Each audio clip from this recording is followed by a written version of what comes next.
now, we realize that the idea of, coming here and understanding the culture is very critical to the success of whatever business or livelihood you're looking to establish here, right? And these are basic things that we know already, depending on where we are coming from and what we've been doing all this while, right? Hey, guys, are you sleepy? Should we do one lap? One lap, one lap. Okay, everybody stand up, please. Up, up, up, up, up, up, up, up. I need the food to get to your brains. All right. Raise your right hand. Say, I love Africa. Hand down. Left hand up. Say, it's my year. Left hand down. Wiggle your waist. Imagine there's an Afrobeat song playing. You can wiggle, you can wind, however you want to do it. Okay. Right hand up again. I pledge to do better. Hand down. Are we awake now? Okay, please sit down. A round of applause for yourselves, ladies and gentlemen. But we are talking about leveraging heritage for economic growth. A very, very important one. I'm going to go straight ahead and introduce my panelists. They, again, as usual, as we would have realized by now, are the people for the conversation. So first, and in no particular order, we have Kojo Adovo, who is a Yale alumnus and the CEO of Unscramble Africa. A round of applause for Kojo as he takes the stage.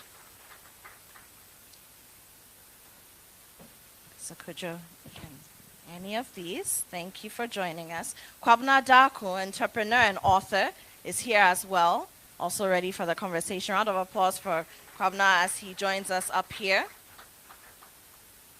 And last but definitely not the least, we have Audrey Forson, who is the CEO of Takura Designs. Audrey looking very lovely in red. Round of applause for her as she joins us up here.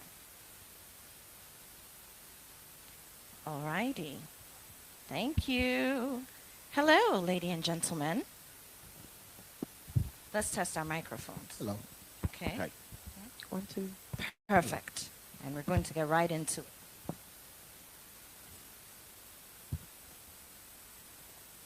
Leveraging heritage for economic growth. I think the last panel enabled us to establish what heritage is. And one thing is clear, that heritage is not simply history. It's also the present and it's also the future. And I'd like to believe that all three of you agree with that. So I'm going to let you just talk a little bit about what you do first so that people, again, can build their trust in you and understand why you're the people for this conversation. So Audrey, I'll start with you since you're the only lady on this panel, apart from myself. So let's talk about Takura Designs, because Audrey, when I first met you, this is not what you were doing. So just very briefly, maybe in a minute and a half or so, what you do and what it's all about. So good afternoon, ladies and gentlemen. My name is Audrey Forson, and I make furniture. In fact, you can see stools in between our seats. Those are examples of Takura. Round of applause. Thank you. So I run a transgenerational business called Takura, which my mother started nearly 25 years ago. And she started with 2 artisans just in our backyard, carving and painting. And I joined as an intern about 16 years ago. And so I've been working with her typically in my entire adult life. So I work as a designer and then I run the business, and I have a team of artisans. In total, I have about 65 people that I work with, casuals, contract, and then permanent staff. So what we do is we collaborate or we liaise with the Forestry Commission to go collect waste wood, what would typically be used in the rural communities as firewood. And then we transport them to our workshop and transform them into these beautiful pieces that you see here. And we export, so we're primarily an export business. We export about 80% of our output to the US mainly, and the remaining 20% stays here in Africa and then parts of Europe. So in a nutshell, that's what I do. Thank you, Audrey. Thank you. Awesome stuff. Kwabena. Okay. My name is Kobby Dentaa. I train as an engineer. I'm an author. I have about 9 books. We are retailers. We have multiple shops in Ghana. With my wife, we started Barton, not with funding and loans. And we are developers as well. So that's what we do. Okay, thank you. Round of applause for Kwabena as well. And Kojo. Yes, my name is Kojo. I'm largely more of an investor in the finance space. Um, from my background, most of what we do is alternative investment. So think everything but equities and bonds. My background is many years in investment banking on Wall Street, in New York, Chicago, and largely Houston. So obviously, when I move back, for those who are considering moving back or are in the process, after 26 or 7 years in the U.S., I moved back home, and I have been focused on what is uniquely Ghanaian, and one of it, as if you're in finance, you know, is one of our major assets is our young population. So as we speak, um, I am still the only African who's certified in Italian wines. It's a hobby that became a thing by the Italian government. Um, now, the average age in Italy is 48 years old, right? Um, just think about it. And the average age in Ghana is about 19. So right there is like 20 years that you have to make mistakes and learn. And so one of the things I've done is encourage everybody, whether you have a degree or not, to certify in wine. I feel like it's a highway that leads you to so many places. Went to the UK, got about $50,000 a year in funding, nonprofit money, but I have challenges. I can't find enough people who want to do it, right? It's an international wine exam. You land in Dubai or London, you can work. It's better than starting from zero. Again, trying to take advantage of what we have. The other area is art. So as a finance guy, I understand the value of art and collecting it. And again, our youth allows us to be able to be in a good position to, yeah, I mean, if you give me a blank sheet of paper and you ask me, should the 48-year-old or the 19-year-old draw something on there, I'll choose the 19-year-old because creativity is a function of youth. So these are some of the things that I do and that I've created on Scramble Africa to platform. Thank you. Thank you. Round of applause for him as well. Now, this fabulous lady to my right has just joined us. Should have been on one of our other panels, but in retrospect, looking at what we're talking about, we need her to join us here as well. So I'm going to let her introduce herself. I can tell you, though, that she's the CEO and creative director of Aphrodisiac. Good afternoon, everyone. It's a pleasure to be here. So I'm Cheza McConan. I am one of the many who have repatriated home here to Ghana. I've been here for about 17 years now, which is a really long time. And at the core of everything that I do is empowerment of women and girls. So with that being the nucleus, all of the businesses that I have brought forward is about that. So Aphrodisiac Worldwide, which is what I'm known for globally, is my clothing brand. We're in 274 stores in 6 countries. And we started in Brooklyn as a dream. And when I moved to Ghana, it came into fruition. Fortunately, the ecosystem here made it a lot more feasible to start a clothing brand. Even though you have challenges, it actually is more feasible to start it here because you have so many micro institutions that can start a young brand. So I started my clothing brand. It was actually an accident. I was designing jumpsuits primarily for myself. And at the time, I was traveling a lot, like a lot.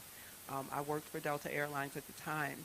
And I would travel all over the world, and people would stop me and say, hey, where did you get that from? And I was using the textiles in a non-traditional way, particularly with jumpsuits. That's my thing. I'm a child of the 70s, so I'm stuck on the jumpsuit thing. But I would get stopped. Women would run across bridges and chase me down in front of Target and say, where did you get that? That fabric is not from here, being in America or wherever I was at the time. And so that's how it kind of sprung up. And now we're in 274 stores, 6 countries. 100% of our products are manufactured in Ghana. Everything in our supply chain is made in Ghana. Yes. All of our textiles are sourced here from GTP, Wode, Printex. I work with them very closely, and I also advocate for the textile industry. One of the things that I do is I speak a lot for the UN, International Trade Center on Empowering Women Through Trade. They're actually one of our sponsors. And I focus on educating the diasporan community who purchases the majority of African fashion on really making sure that their products are made in Ghana, and that includes being true to the textiles, because the industry is dying here because of the pirated print. So everything that I do kind of goes around that nucleus of empowerment. I also started Afro Style Lounge at the Kempinski. Oh, I'm so sorry. I'm one of the co-founders of Afro Style Lounge. We were in the Kempinski Hotel for 5 years, and so that's something I'm really proud of, and that came out of wanting to empower African brands and give them the opportunity to be showcased in front of an international audience during the original year of return in 2019. And then I also have my nonprofit, which is the Revolutionary Underground Foundation. And through all of these endeavors, we fund providing education for girls from primary through university. So we have students who've graduated from Ghana School of Journalism, who we started out with in senior high or JHS. And so that's kind of, everything kind of goes back to that nucleus of empowerment. Oh, I thought you were going to clap for all of that. For all of that.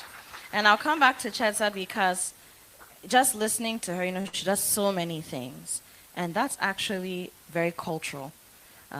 You know, it's Afro-cultural, but very much Ghanaian culture as well as African, where you don't do just one thing. Jamaican, there you go. Yes. Yeah, Jamaicans have 10 jobs. You can't do just one thing. And we'll come to that, because for those of you who are thinking of transitioning, you need to understand that that's a culture. And sometimes you came here to do one thing, but you have to do 10 to be able to survive. Okay, we'll come to that. Audrey, let me come over to you. Now, I'm looking at your Takura tables here, and you, like you said, you're export heavy in terms of the business that you do. But I look at the tables, and straight away I'm thinking, this looks like it could be from the motherland, you know, or from some Afro-diasporan space. So how do you manage to remain relevant in a very global market without losing those elements of heritage and culture? So I'll start by saying at Takura we have essentially 3 core values. And the first one is sustainability. So I mentioned earlier that we're using waste wood to make these pieces. We're very conscious of the raw materials we're sourcing. We're very conscious of the environment where we're taking it from. We're contributing to the lives of the community people. We engage them in employment, different types of employment. The other thing is cultural heritage. I'm Ghanaian, I'm Fanti. And Fantis and other Akans are proudly known for the stools. So stools in the Akan space symbolize power and authority. And for me growing up, and I'll say this and emphasize a bit, because I was born in the late 80s and I grew up in the 90s and early 2000s to now. And one of the greatest challenges or disadvantages I realized was we looked down on things that were made here in Ghana and within the continent. I remember we would tease people for wearing tie and dye or for wearing locally made opanka sandals and so on and so forth. So it became important to me as a designer and as a person that my journey in life should include rewriting the African narrative And I think we've come a long way as a people from different parts of the world, waking up to this, having that consciousness in our everyday life. So it's become a lifestyle, a way of life, and I'm sure you get into that more, so I wouldn't want to preempt that. But essentially, I made it my responsibility to rewrite the narrative with the designs that we're making. So we want to promote Ghanaian culture, Ghanaian heritage, and yes, we've started with Akan traditional culture, but the vision is really into the other parts. I'm exploring Volta region and the northern regions, and I see that I'm not even halfway through my job or my role to promote Ghanaian culture, to talk about even Africa, the entire motherland. Then the last thing for us is really innovation. So, I mean, having a good product, sourcing it sustainably may not be enough. We play with our culture, our creativity, and we do a lot of collaborations to come up with pieces that can stand the test of time. So a typical example, and I'm actually grateful that this piece is here because then I can use it for demonstration. So this is one of our oldest designs. We came up with it in the early days of the Kura, around 2000. And this continues to be the bestseller, locally and globally as well. This stool is essentially our interpretation of the Ghanaian Akan stools or Ashanti stools. And we put a lot of different elements in there just to showcase to the world how unique the continent is, how unique our culture is, and how very little can mean so much. So it's a blend of a lot of things, from who we are as the designers, from the communities we work in, from our culture as Ghanaians. Wonderful, wonderful. Round of applause for Audrey, please. 'Cause I'm also looking at the quality of these things, and maybe we'll come to that quality control and how, you know, in your industry, I know there's a lot happening. You have counterparts, we've talked about precision, quality, all of that. We'll come there. Kwabna, now, when you were telling us what you do, you mentioned that you do business with your wife. Yes. And I want to go back to that because a lot of people say, don't do business with your spouse. Don't do it. But again, I'm asking you this question I'm about to ask you because I'm thinking about, again, the heritage and the culture. And it's something that we do. If you live in a farming community, one person does the farming and one person does the cooking for the society. Or if you're in a fishing community, the fisher folk, you know, who will go to the sea, and then the women will usually be the mongers. They will come and trade. So there's always some kind of family business going on, whether it's for the sustenance of the family, or on a bigger economic scale. So what has that been like working with your wife, and have you ever thought of it this way, that you're actually doing something that's very cultural in an economic space, on an economic level? Well, I didn't expect that. It's not part of my note. Yeah, you know the dynamics. Men think differently. Women think differently. How we started the business, she's a mathematician, and I'm an engineer, so we are with numbers. We pick it just like any other. We got a small space in one of those outlets, and over the last 14 years, we have more than 10 outlets. I think each of us, we work with our strength. And so what I understand, I stay with it. So let's say we are opening a new shop, the fittings, you know, the infrastructure before the shop opens, I handle that. There are women accessories. So if you know Envy, go to Akramo, you see. Envy is everywhere. Have you come across Envy? How many of you have been to the Akramo? Okay.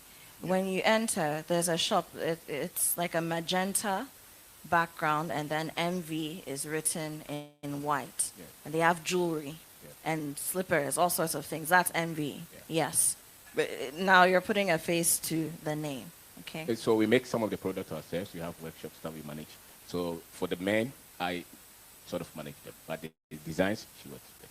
And the finance, she understands as well. But when it comes to the state issues, I go there. So we work based on our strength. And of course, men are men. Sometimes we want to be man, you know, and it's okay. And there are other times that the woman would want to be woman. I know there can be, you know, some bit of clashes, But then when there's a critical decision that has to be made on the business, you put some kind of emotions aside and you make the decision. And so it's the business first, so to say. And we work with mutual respect, and we work with our strength. Where there's a strength for her, she takes the decision, and where there's a strength for me, I make the decision. I'm not saying it's very smooth, but at least it's, it's working, I think. You answered the question very well, even though I surprised you with it. Thank you. I think Right. you can clap for him for that. Has he given anyone a manual? Yeah? And anyone who wants to work with their spouse, he's giving you a manual. But let me stay with you. You're an author as well. What kind of books do you write? So I schooled in Ghana, Kyei engineering. And then after that, I said we want to start business. I saw that there's a big difference between you going to the field to start a business and you completing school with your certificate. And so in between, the things that we learned are the things that I've put in books. So my first book is Perspective, How to Develop the Mindset to Start and Build a Business. 2016, I wrote that. And a lot of our young men and women read them. And I think if there is any book on business that our youth are buying them, it's Perspective. I've written Streamline, that is on finance. Because when you go to school, they just say that finish the school and somebody should give you a job. Now, people want to be prosperous, want to prosper, but you can't prosper with just your certificate. It doesn't matter whether it's a pharmacy or medical. No, you have to have the right information on money in order to make the right decisions in order to prosper. And so the very things that I had to learn, to build whatever we have built are the things that I've put in book. Our third book is Resilience. You can't just quit. When you start with something, you need a lot of strength to make sure that it becomes a reality. There's unlimited opportunity, African advantage. Purely, the things that I've written are that I think we need for life as an African youth. Most of our young men and women, when you put a visa here, we will move. And I can say that many of us here, at least I can hear the accent. So maybe 70% are people who have had some kind of training somewhere. And if you're here and you have not had that, and people come and they say that this is the standard, and you're here, you would want to have a feel of it, isn't it? And we all know that people who have traveled somewhere, when they come, they say this is global standard. And it's almost every time when we talk, we knowingly or unknowingly put us down. And so how do you build that kind of strength of mind to maneuver through this and stay with your vision if you want to build something in Ghana and you don't have all this infrastructure? Like you said, you're an investor. Who invests in my business in Ghana if I don't have that kind of connection? What kind of person, what kind of fortitude, what kind of strength do I have to have? What kind of knowledge, skill set that I have to develop to make sure that I can pick something out of nothing and build a business out of it? So let me just stay with you a little while longer, Kobby. Now, I was asking you these questions because, you sell your books, and your books also fetch you some kind of income, right? Now, when it comes back to the question of heritage, inherently, people of Afro descent, we are storytellers. And so I find it very interesting that all the things that you learned, you didn't put into a textbook, but you wrote autobiographical stories, which are still educating people. So you're giving people keys and knowledge that can help them achieve economic growth personally and within their communities. But then also, you are also gaining some kind of economic growth from that. And I just wanted to let us draw those connections. We are storytellers. Yeah. It's part of our heritage, it will always be.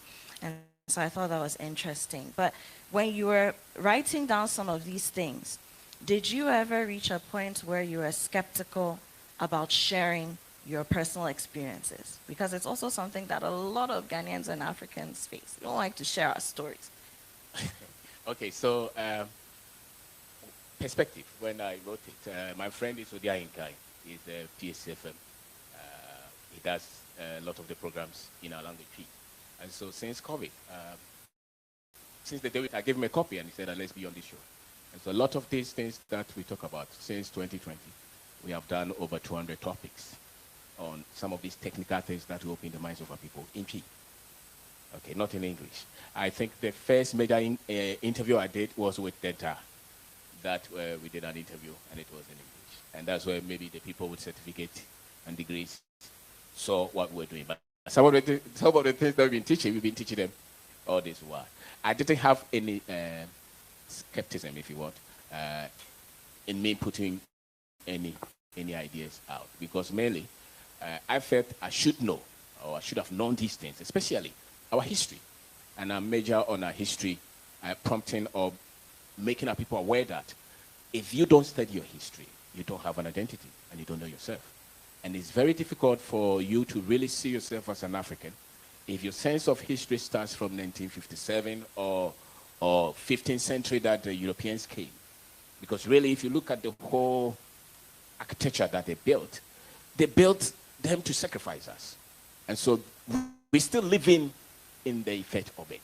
That's why you go to the Canadian embassy and the guy with a medical certificate, medical doctor, wants to become a nurse in any other country but his country. That's why a teacher at the secondary school with a wife, children, will leave the child, which is maybe 5 months, and said, I will go to England, that she's never been there, because she's thinking the pound will make her rich or him rich. And so I think that we have to do a lot of work in terms of us trying to bring the kind of education that we give to ourselves, not the colonial kind of education that we have.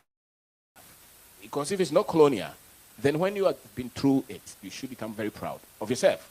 Because if you're not confident to become successful in the very place that we were born in, then something different was given to you. You know? And when people are very much confident, they can become anything wherever that they are. And I think that is what is lacking in an environment. So I didn't fear putting those things, because I didn't write it for the critical minds, so to say.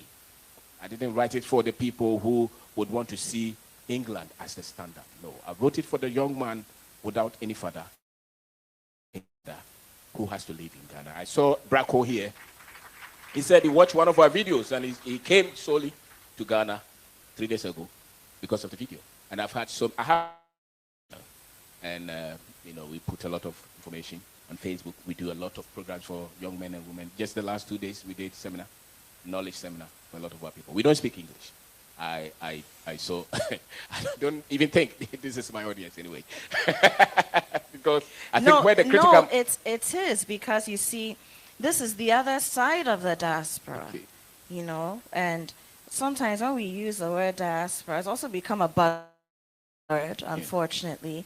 You think, oh, you know, it's people who've been born elsewhere and are coming back to the motherland, or people who've schooled elsewhere and are coming back. But there's also the diaspora that is present and indigenous to the space. Okay. And if we don't work together, the two sides of this diaspora conversation, all the things that we've been discussing today will not come to fruition. That's the truth. You need to work with the people on the ground. And so you're a person on the ground and you understand it. And if you can also get other people to understand it, then when people from other parts of the world belonging to the diaspora show up in Ghana, in Africa, and are ready to invest, to do business here, to live here, we can coexist and work magic together. So it is your audience, right. Just an audience that you haven't paid attention to yet. So today they're here. A round of applause for... I'll come back to you, Kwabna. I'll come back to you. Kojo, now let's talk about you and a little bit about your journey. I mean, even your business name, Unscramble Africa. Unscramble Africa. I mean, it takes me back to the history class where there are certain points in history where there was a scramble for Africa, or several scrambles for Africa, and that's how we got the borders that we have, you know. That's how certain people were taken away from us, ancestrally speaking, and all that. So let's talk about the name. I'm very interested in that, Unscramble Africa. And really, what were you thinking the day you said, this is the name of the business, and I'm going full throttle with it? It's great. So, I'm going to tell Kwabna, right? Yes, I'm going to tell him that I am your audience. I went to secondary school here and I left, right?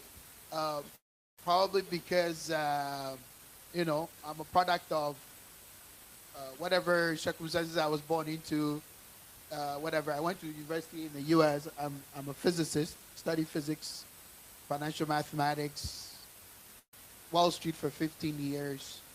And then I went back to business school with very intent of coming back home. I say I'm your audience because, and almost everybody here is that Ghana never left me. And I found myself in so many spaces. The example is that when I took on to wine, I'm a banker, I took on to wine and I wasn't afraid. Like, I'm still the only African among about 200 people in the world who's an Italian wine expert. Like, Italians don't even know their own product as much as I do, right? And it's not an accident. It's because I know where I come from. And I'm confident in my culture. And I find that a lot of people, the fact that you're even sitting here means that you recognize what you have. You recognize the power of where you come from. And that's the language you speak, the education and all of this. So I'm part of that. But, having done all this, played in so many worlds, I figured it was time to come home. And then since I've been back, I gave the example. I was talking to the lady who was sitting next to me, and I said, I went to secondary school in the Volta region. That's where I did my O-level. And there hasn't been a new building in the school since I left about 35 years ago, right? So I set up Unscramble Africa for that, for the fact that while I was working in the U.S. for so many years, I could have gotten together with everybody else, and our little $1,000 each could have added to $10,000, $20,000. We could have built 5 bungalows for young teachers who are going into to teach at these schools. When we were younger, the government will build this. But what we all know, our governments have adopted the Western system where they feel, that personal wealth is the primary reason they go to these places. So I set up Unscramble Africa for these reasons, to be able to harness our collective abilities. And the truth is that in the investment process, if you don't do anything, nobody will do it for you, right? There's nobody sitting anywhere in some cloud who's saying, I'm going to invest $1 billion in Ghana. If you're not investing your $1 million, there's no $1 billion coming from anywhere. If anybody brings $1 billion, they're going to take advantage of you, right? So this has been my experience. So we set up Unscramble Africa for this. We're building all kinds of things. I grew up on Lagos Avenue in East Legon. On the back of it is a school called Labaleshi Basic School. And it's been like that for that neighborhood for a long time. There's so much money on Lagos Avenue, but none of it ever touches that part. So I went there a couple of months ago and I talked to the headmaster. And I said, let's build a basketball court. Now, it's one of the things that basketball teaches us a lot of things.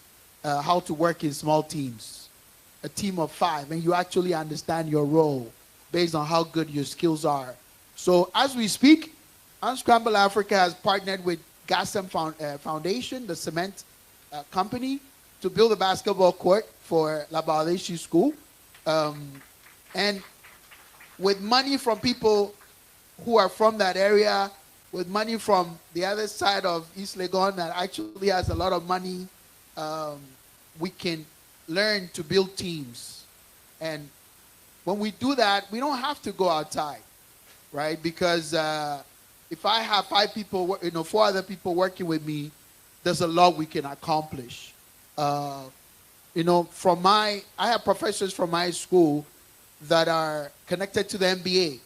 But if I tell them, hey, I built 10 of those courts, then they can say, okay, let me go to the NBA and let me tell them to give you $100 million. And now we can build all that all around Ghana and all around the continent. And as great as we are, one of the deficiencies I find is that we're not able to work together as teams. So hopefully this will be an investment in that process. So it's not only about infrastructure, about investment, but it's also about building our culture where we're sufficient and we don't need anybody else. All right, thank you, Coach. A round of applause. We're going into Q&A, and while we set that up, because we need our microphone in the middle and we get our first set of questions, Chaza, let me come to you.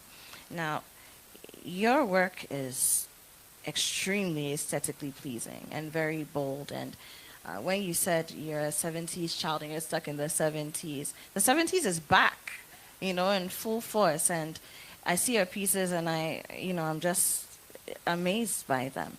But how do you ensure that what you're doing is not just creating aesthetic statements, but also making sure that the cultural movement that you set up Aphrodisiac to be remains so? How are you doing that?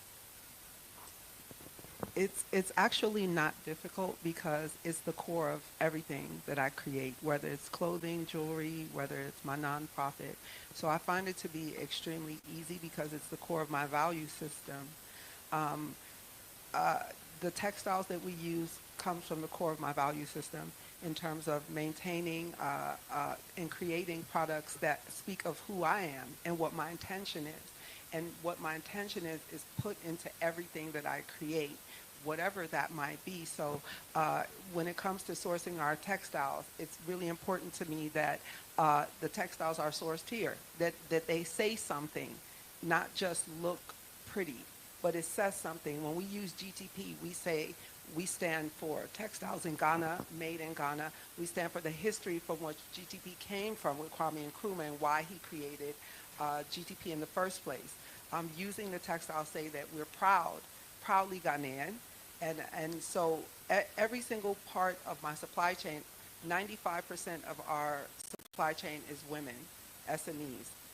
From our factories that we contract with to produce our garments, our jewelry makers, all along our supply chain is empowering women.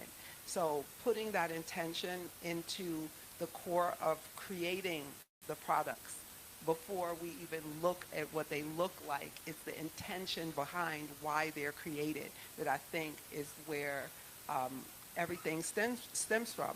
Even when I started 18 years ago with Aphrodisiac Worldwide, and I remember the first time I went to New York Fashion Week, 100% of our products are exported to the international market, 100% of it. So that brought some attention from the UN, and they kind of took a look at our brand, my brand, and said, hey, this is great because the whole goal is to produce in Africa and export to the international market and not just constantly import everything. So that's where they kind of viewed my company and said, hey, we need to take a look at this. And when I remember the first time I went to New York Fashion Week and the trade shows after that and dealing with large stores and wholesale buyers and all that, and I was right next to Donna Karan, who's a really big designer in New York and globally, and it's just me. And the pictures that I had behind me that represented my brand spoke volumes. And I remember so many buyers coming up to me and say, your imagery is amazing. And the intention in my imagery from day one was to show the world a different Africa than what CNN or MSNBC or what is typically portrayed about the continent. So all of my vision went into what the brand represented when it came to our marketing campaigns, our imagery. Proudly Ghanaian, modern Ghana, modern Africa. I actually made a point of never putting a beach or a market in any of our marketing materials because that's so much of what only the world sees of Africa. And it's not that there's anything wrong with the beaches are beautiful and the markets are beautiful, but I wanted people to look at the brand and knowing that it's Ghanaian made and think of Paris and think of Accra in the same league as Paris or New York City when it comes to fashion and not a secondary thing. So my imagery was intentional. The choice of the companies that produce our fabric is intentional. The factories that produce our products, intentional. So everything goes into that. So there can be no other outcome except what is, and that comes from who I am, and that's intentional and intentionally African. and intentionally Ghanaian. So it just runs through everything. Thank you. I thought we were going to do a round of applause.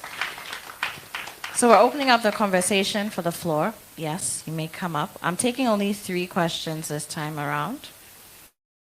All right, so I see 1, I see 2. Okay.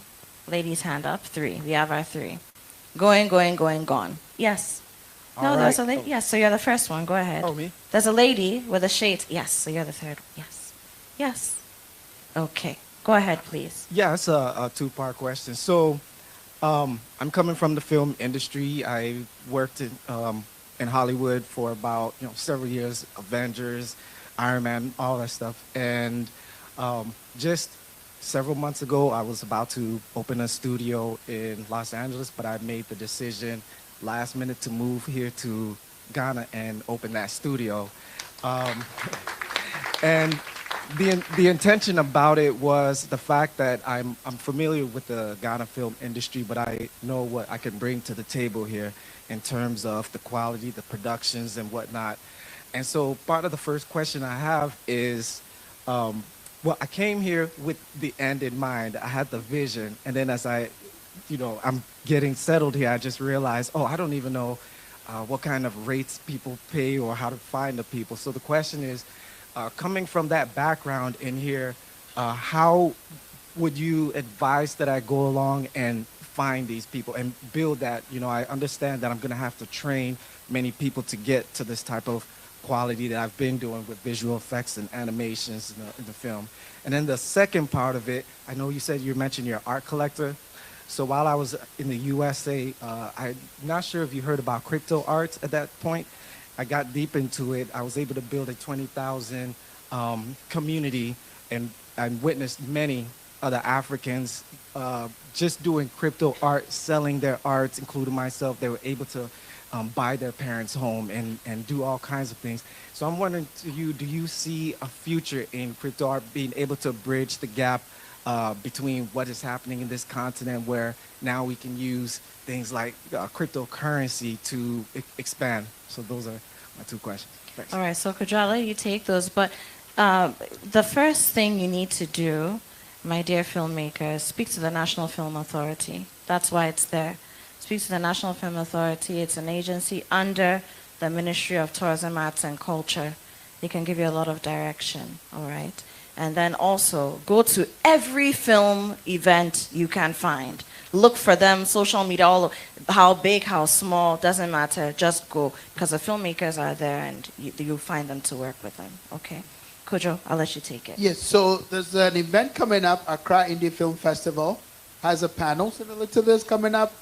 I saw it on IG, I screenshot it, so I'll share it with you. I have the national, that organization, I have her number, I can give it to you. Juliet is her name. She's a very nice person, and she'll be happy to talk to you. I'm in that space as well. Naturally, as an investor, I get a lot of people looking to partner in these spaces. So I've had some of that. We have a film festival coming up. There's a very famous Ghanaian who is very quiet, or too quiet for my liking, out of England, who is in touch with all these brands. Chopard, I might not be saying the name correctly. They finance the Cannes Film Festival. So we've been looking to pick a financier for a film festival. So there's a, like there's a vertical. So your talent would fit in somewhere. And obviously pick the one that is the easiest for you to start and then develop on there. But I have a lot of information in this space because I've been working in this for the last year and a half with some very major brokers, so I can help you. The second part of the question, I agree with it. And for me, anything that makes us a producer and not a consumer of new technology is great. So if our people are producing crypto art and it's selling, it's better than anything we're doing on Instagram and we're just consuming, right? So I'm all for it. if it makes our people money. Wonderful. Thank you, Kojo. Oh, you can do the round of applause. Hello once again. My name is Frank, business lead at Stendo Retail. We are building the largest distribution platform in Africa. If you're a supplier, reach out. So my question is to you, Kojo. What has been some of the challenges investing on the African continent, and especially investing in African founders?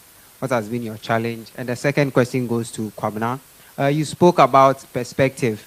How do you balance systems and perspective? Because I always have the impression that the difference between people living in Ghana and probably somebody living in the US has to do with systems. They have more conducive environments and systems that make even life easier for founders to thrive, right? So how do you balance systems and perspective? Thank you. Yeah, Kwabena, you can go first. and then Okay, Kojo. thank you. Life easier? I'm not sure. I think life is easier in Ghana. Yes, I think so. The only thing is that, you see, if you're a young man and you live in Ghana, you would think that you don't have any advantage. It's not because you don't have an advantage. It's because of the way you've been. When we were in school, the examples that they gave us were not the typical tractor mechanic or swami mechanic and how he does his business.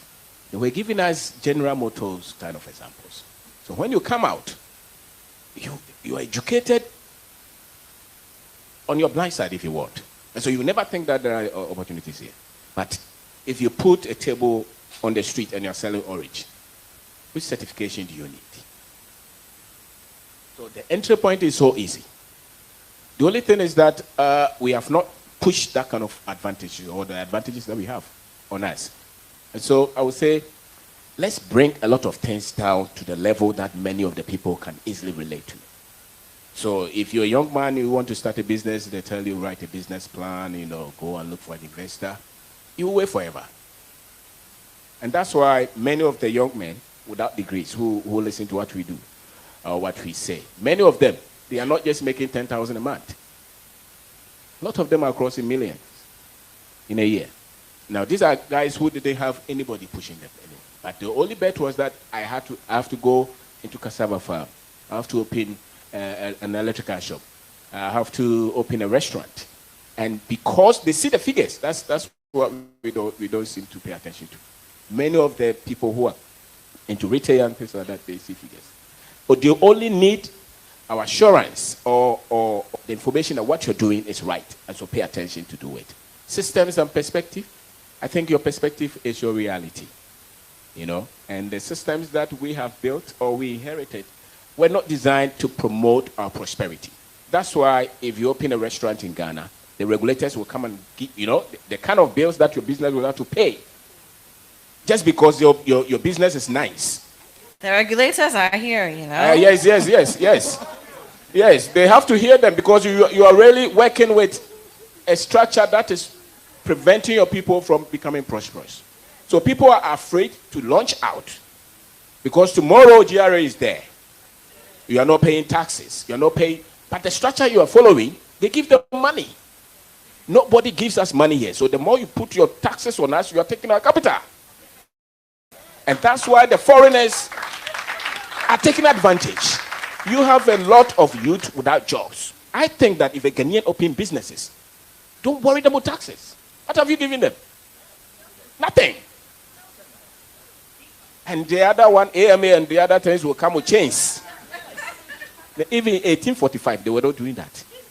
2024, you go with chains, big men. The woman with baby at the back has opened a shop, and 4 men with cameras going to lock them.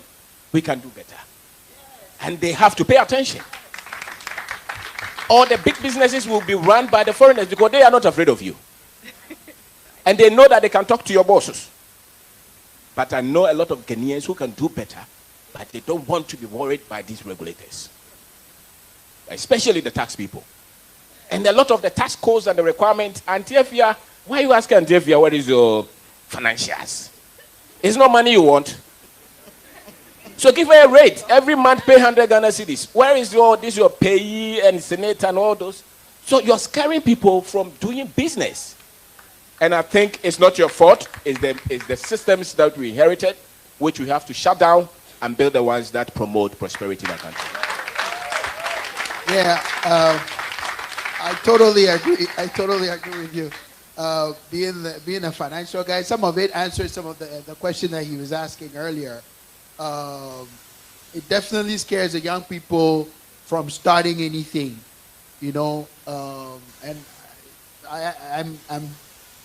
I've been through something similar lately, where it almost seems like we just picked a policy from some place and then brought it here, and we expect it to work, and it's not working for our people. And the truth is that it's become very clear that 99% of our country can never leave, right? We can't go anywhere. This is all we have. And somehow, hopefully, we can fix that. We'll be having these conversations, and hopefully some of these people who are in government will listen to us. But thank you. When it comes to investing with young people, it's important to be confident. Our school systems don't teach that. It's important to start. Our school systems don't teach that. And it's important to team, you know, because when you fail, somebody else would be up. And when you're down, somebody else will be up. When you're discouraged, somebody else will be up. When you're depressed about the situation, somebody else will be very excited, right? So it's important for us to be able to put all these elements together and be able to, I mean, look, some of the richest people in our in this country are in like the markets, right? Medina Market, you know, Makala, and so on and so forth, and they don't have all the degrees or the paper that Kobby talks about. So it's important, and this is why I'm doing the things I'm doing. Is I realized that a lot of non-profit could help. So 501c3, get some money in there, catalyze people. If you're afraid, maybe here, let's start. Here's some money. Let's start. Let's see. And then till it becomes a business. But you have to start. We've seen a few. We're hoping for more. Thank you. I know Cheza wants to add to this. But before that, let me just say that we're going to have a panel with the regulators very soon. They're here. And I must add that we need to give them a round of applause for even being a part of this. Some of them are even on our sponsors, because for those of us who have been here long enough, we know that there was a time when this would never have happened. You have a conversation like this and the regulators would be here. It didn't. It's just them versus us, but they're here and we're looking to build something better for our people together. So I hope as many of you as possible can hang around for that conversation with the big regulators. Cheza, you wanted to add something? Yes, there's two actual points that I want to address with both of my brothers. In terms of, I'm a foreigner. I wasn't born in Ghana. And I think that right now it's perceived as foreigners are coming into Ghana, and that's a bad thing. And what I find is it's actually not. What's happening as a foreigner is it's really difficult to start a business here. Businesses grow the economy. It gives the young people jobs. It gives them hope. But it's not easy. You have to invest $250,000 or have equipment or show that you have put that in to even open a business here. And if you can't do that, then you have to show that you have a 50% Ghanaian ownership. That is hindering the foreigners from starting a business. We have about 543 African Americans that just got sworn in as Ghanaian citizens. They need to make a living. They want to start businesses. They can't do that. It's unproductive to make it difficult for people to come here who want to come here and not just make money, but live and grow the economy and give the young people jobs and hope and philanthropy and all of those things that any country needs in order to thrive and survive and grow. Without that, we can't be insulary. You know what I mean. With our thought process, because it's critical. So many from the African American community have the ideas, and not just the ideas, but they have the love and the passion and the ancestral connection to Ghana that they want to put in, but it's really hard to do that. If you bring your dollars and you put it into the bank, if you want to, this happens to me all the time. I give GT Bank, my dollars, and then when I want to get it back out, I have to pay to get back my own US dollars that I put in that bank. This function has become so ingrained within even the business community that it's seen as a bad thing. And it's not easy. When you start a business, you're paying the landlords 1 year's rent minimum to 2 years in advance. This is not a hospitable business environment for foreigners or anyone, not even for a Ghanaian. So we have to remove that ideology and the attitude that, you know, somehow that's a bad thing, foreigners want to start a business in Ghana. No, it isn't. Any country that thrives needs people who want to contribute economically, culturally, socially, and otherwise. And there's so many, especially from the diaspora community, who want to do more than make money in Ghana, but want to help grow Ghana and grow the young people here and give them opportunity. And I think that we need to really address that at the Ministry of Trade and the Registrar General of what are these requirements that are hindering people from freely investing in Ghana and coming and creating jobs and giving these young people hope. A lot of the young people, I work with them through my NGO, they don't feel heard. They feel their parents' generation occupy all of the ministry jobs, all of the government jobs, and they don't want to hear them, and that they want to just keep their salaried jobs, and that's it. And if they want to, have a voice or give their input, they're not being heard. So I think that there's two different things. And going back to your point, when it comes to what the youth need, and I see this with a lot of the children that I work with, the lack of critical thinking skills being taught to them. To do that, you have to ask their opinion. You have to ask them, what do you think? From the time they're in school, it has to be normalized to have the young people feel like they have a voice, and they don't. They feel like it's disrespectful to question, and you see the ramifications of that in so many different areas across Ghana, where it's very difficult for young people to learn how to assess situations, situational awareness, come up with a solution, because they're taught not to learn how to critically think, but to learn how to write exams. And writing exams does not teach you how to think. It teaches you how to memorize. And the young people need to learn that. And in order for our generation to do that, we have to be able to say, it is okay for you to question me. It is okay for you to disagree with your professor. It is okay for you to challenge. By doing that, you teach them that it's okay.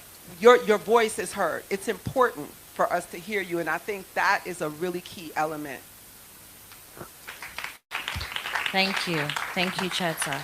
And I think maybe on another day, Guba and Dentaa, maybe we need to have a conversation, two different conversations. You know, what education actually is and what it should be. You know, beyond the classroom. You know. And even looking at our heritage again, culture again, and redefining what education needs to be. And then also identity. Is your identity limited to a passport or a birth certificate? I mean, birth and death is here, by the way. After this panel, you can go and engage them, because you need a birth certificate to do a lot of things business-wise. But on another day, another time, we'll get into that. My lady, the floor is yours. My voice is so soft, but I'm going to try to project it. My brother is my hand, but my sister here is my hand. And I wanted to just say, my name is Trace. Okay, hopefully it'll stay. It'll stay. It'll stay. You see, I didn't think about us who fall below a certain, I'm only 5 a certain height level. So Nana, yeah, is my name, Tracy Langa. And so I said that about my sister because I also am a foreigner, and I come back to do business, to create and add to the economy, to employ Ghanaians. So my biggest challenge is coming back as a foreigner, and going through all the regulations. But the other thing is I do not want to import foreign material. So I'm opening up a gluten-free, all gluten-free, no contamination between wheat, celiac bakery. pastries, cookies, goods. One of its kind that I know. There's always that cross-contamination. So I'm using the natural grain funil. But the agribusiness that I need to source this material from, they only deal with micro tons. And for a startup business to have 500 kilos, 1 kilo is 25, or 25 kilos is 55 pounds. That's a lot for a small business. Now I need 500 in order to purchase it. So for those that have done that, only Ghanaian, 100% grown, made products, what can you do to tell me to be able to find and source the material that I need to not target diasporas from abroad, but even the locals here? And that's my question. All right, so I'm going to throw this to Audrey first. She knew it was coming because that is the ethos of her business, and then I'll come back to Cheza as well because that's also your thing, right? I think generally for both locals and diaspora who come in to do business, supply chain is obviously one of our headaches. But what I would say is it really requires a lot of investment from you, the business owner. You have to really engage the local people, identify who's going to work with you, establish a relationship with them, and let it run the test of time. I've had to change suppliers countless times. And for instance, for my wood supply or my paint supply, I have a minimum of 3 options. So I have plan A, plan B, plan C, because it's business and anything can happen at any time.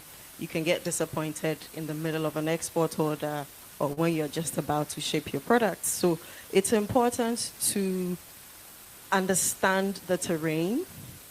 Just as she said, she's identified how it works, and then come up with your own plan to essentially navigate it. It will be difficult to lift my way of doing it because I'm working with wood and paint and nails. But if you pay attention to the environment, you would see where their strengths are, where their weaknesses are, and how you can take advantage of it to create essentially a strong or reliable supply chain for your business.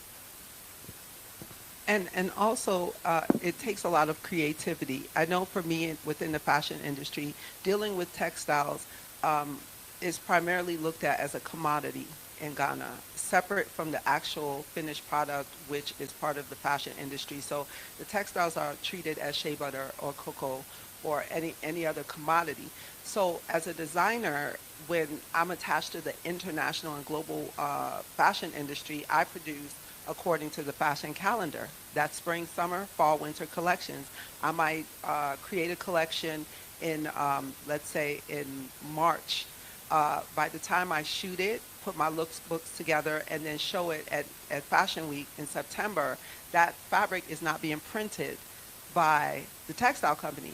So now, if I'm using 4 prints, I now have to order a minimum of 10,000 yards just to print the fabric that I now need to fulfill my orders.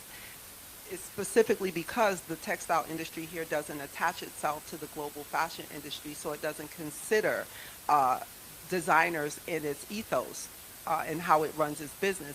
Oftentimes you're creating a new model and a new way of doing things. That's one of the things that I've learned, that if you don't see the situation there, we have to create it or educate the industry in what the needs are and how that might benefit them in the long term. For me, I spent a lot of time with the textile companies explaining to them how I'm using the product and the challenges that I'm facing by using their products. A lot of times it's education of the existing companies that are already there. And then oftentimes it's you just creating a new way of doing things where you can create that and supply other businesses that might come up behind. And that's a great opportunity that happens here in Ghana, is that there's so much opportunity for you to create something that doesn't exist already. And so that might be something that you might have to do. And if not, just communicate with a lot of different people who are doing something similar to what you're doing.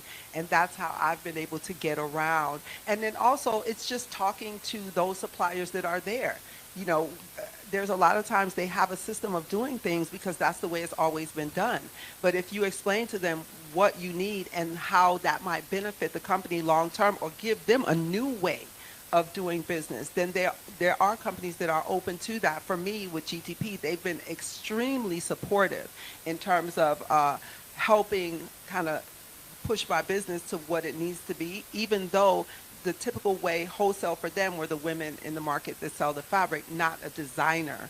So just working with them and having conversations and saying, this is what this is the opportunity. We can use your product in 274 stores in 6 countries that's made with GTP or with Wudin or with Printex. So educating the companies that are there, maybe they do have that minimum right off the bat, but if you show an opportunity to create a new avenue for their business model, then they might be more open to say, hey, okay, well, we can lower our minimums and work with you. So communication is everything. Round of applause for my extremely knowledgeable panel. Let's take final words from each of you, and then we'll wrap this up. Audrey, you first. I see I'm the first for this panel and everything. Anyway. It's where you sat. Final words. It's a new year, and it's exciting to see that Ghanaians, Africans from the diaspora, Ghanaians from the diaspora are together in one space. And I'm saying this is exciting because it's an opportunity for collaboration. Now in 2022, I had the privilege of having my products featured in, I think, one of the highest gross movies for that year, Black Panther: Wakanda Forever. And this didn't just happen in the spur of a moment or out of the blue. It happened because there was a collaboration between a Ghanaian and a Ghanaian in the diaspora. So I went into a partnership in 2016 with a Ghanaian in the diaspora to promote and market my products. And along the line, a few years ahead or later, this is something that happened.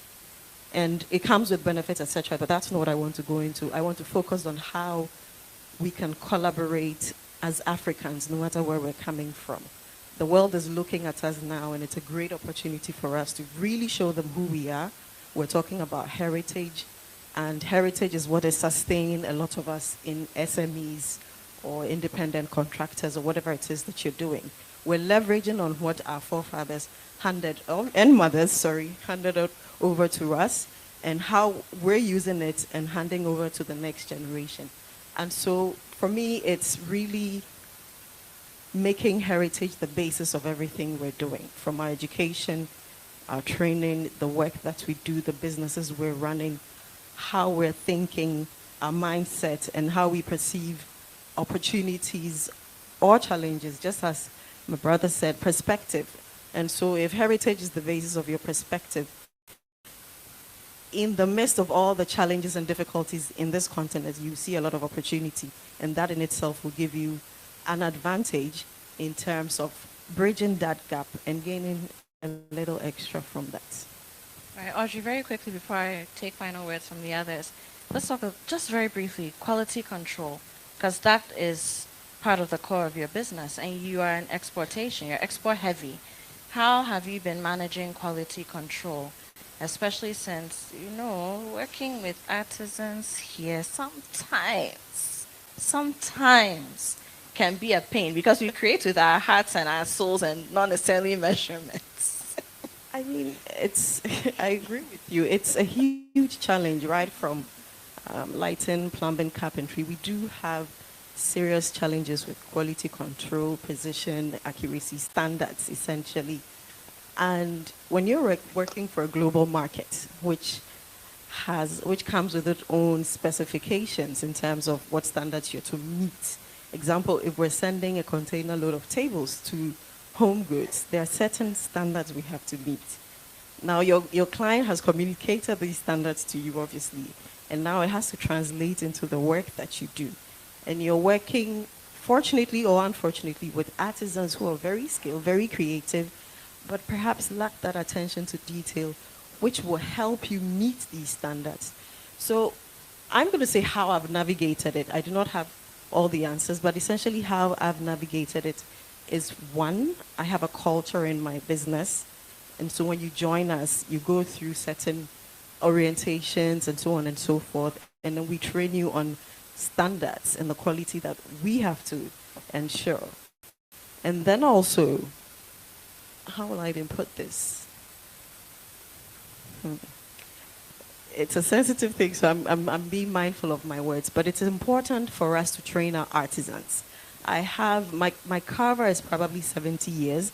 I've worked with him for more than 15 years, and it requires investment because an order comes with QC expectations, and we have an internal quality control inspector, but the buyer brings in a quality expert, and you have to meet these standards to get into that global market. So it requires a lot of investment into your product development, your sample development, a lot of investment into your artisans, your skills, and essentially giving it time. And I say this because a lot of the inputs that we did in the early stages with the artisans, and it's paid off because when they buy into that vision, that culture that you've created in your space, they begin to understand that, okay, this is how they want it. And if it goes well, it works for all of us. So there's a lot of communication, there's a lot of education, there's a lot of training.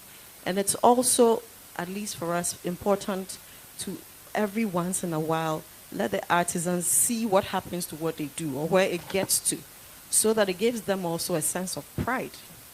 Of course. Thank you, Audrey. Thank you. Kobna, 10 seconds. Final words. 10 seconds. 10 seconds. The root is responsible for the fruit. The root is responsible for the fruit. Thank you. Kojo, 10 seconds. I'm grateful for the opportunity. I think everything starts with us working together, building together, making sure that people who come after us are able to hold their heads high up. Thank you. Chedza, 10 seconds. I think I would say Ghana is what we all choose to make it going forward. It's not political, it's all of us. What becomes of Ghana is all of us. Everybody in this room and everybody outside. Thank you. A round of applause for this fabulous panel, please. We've had Kojo Adovo, who's a Yale alumnus and CEO of Unscramble Africa, Kwabena Darko, entrepreneur and author, Audrey Forson, CEO of Takura Designs, and Cheza Makonnen, CEO, Creative Director of Aphrodisiac. We've been talking about we've been talking about leveraging heritage for economic growth, and I think we've done justice to it, don't you? Thank you, ladies and gentlemen. Oh, final round of applause.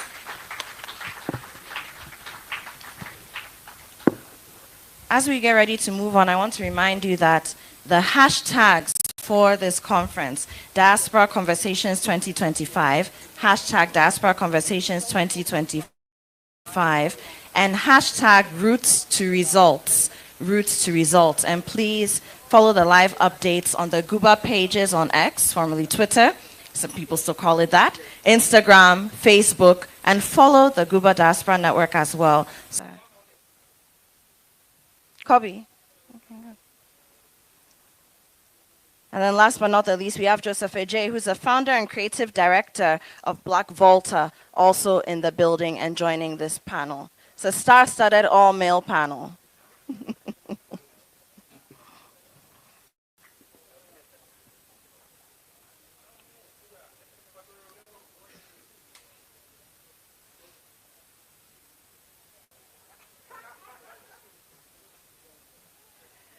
So before we go full throttle on this panel, I'd like to invite just for 2 minutes Mr. Sheikh Kluje, who is with the Ghana Investment Promotion Company, a GIPC, to also come and just give us so let us know a few things, basically. Round of applause for Sheikh.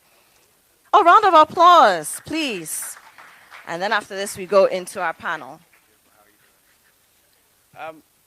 Hello, ladies and gentlemen. I hope everybody's fine. I think at this time in the program, and the talking has to be a bit less. And I have a whole 10 minutes speech prepared I've been sitting in the back since 10 a.m. And Apioko is saying 2 minutes, but I can't. However, Akwaba, and thank all of you for coming year in, year out. The GIPC is always proud to support Guba in this particular conversation. It is nice to see so many of you take the leap to come invest in Ghana and to thrive.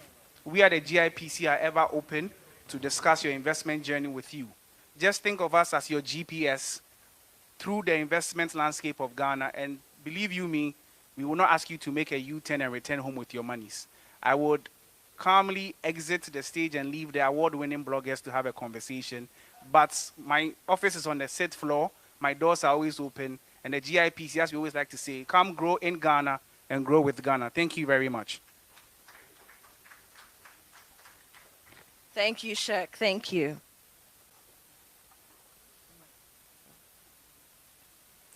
All right, so can we please have everybody moving towards the middle, sort of try to fill in the spaces. So those who are to my right, right?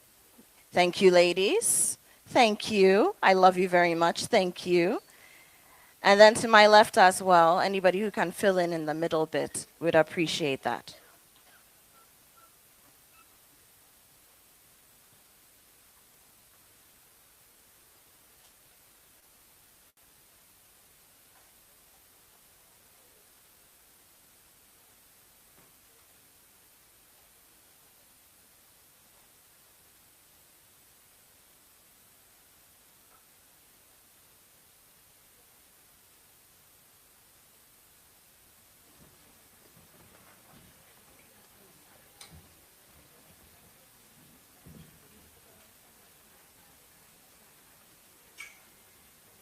All right, this is our final panel. How many of you are excited?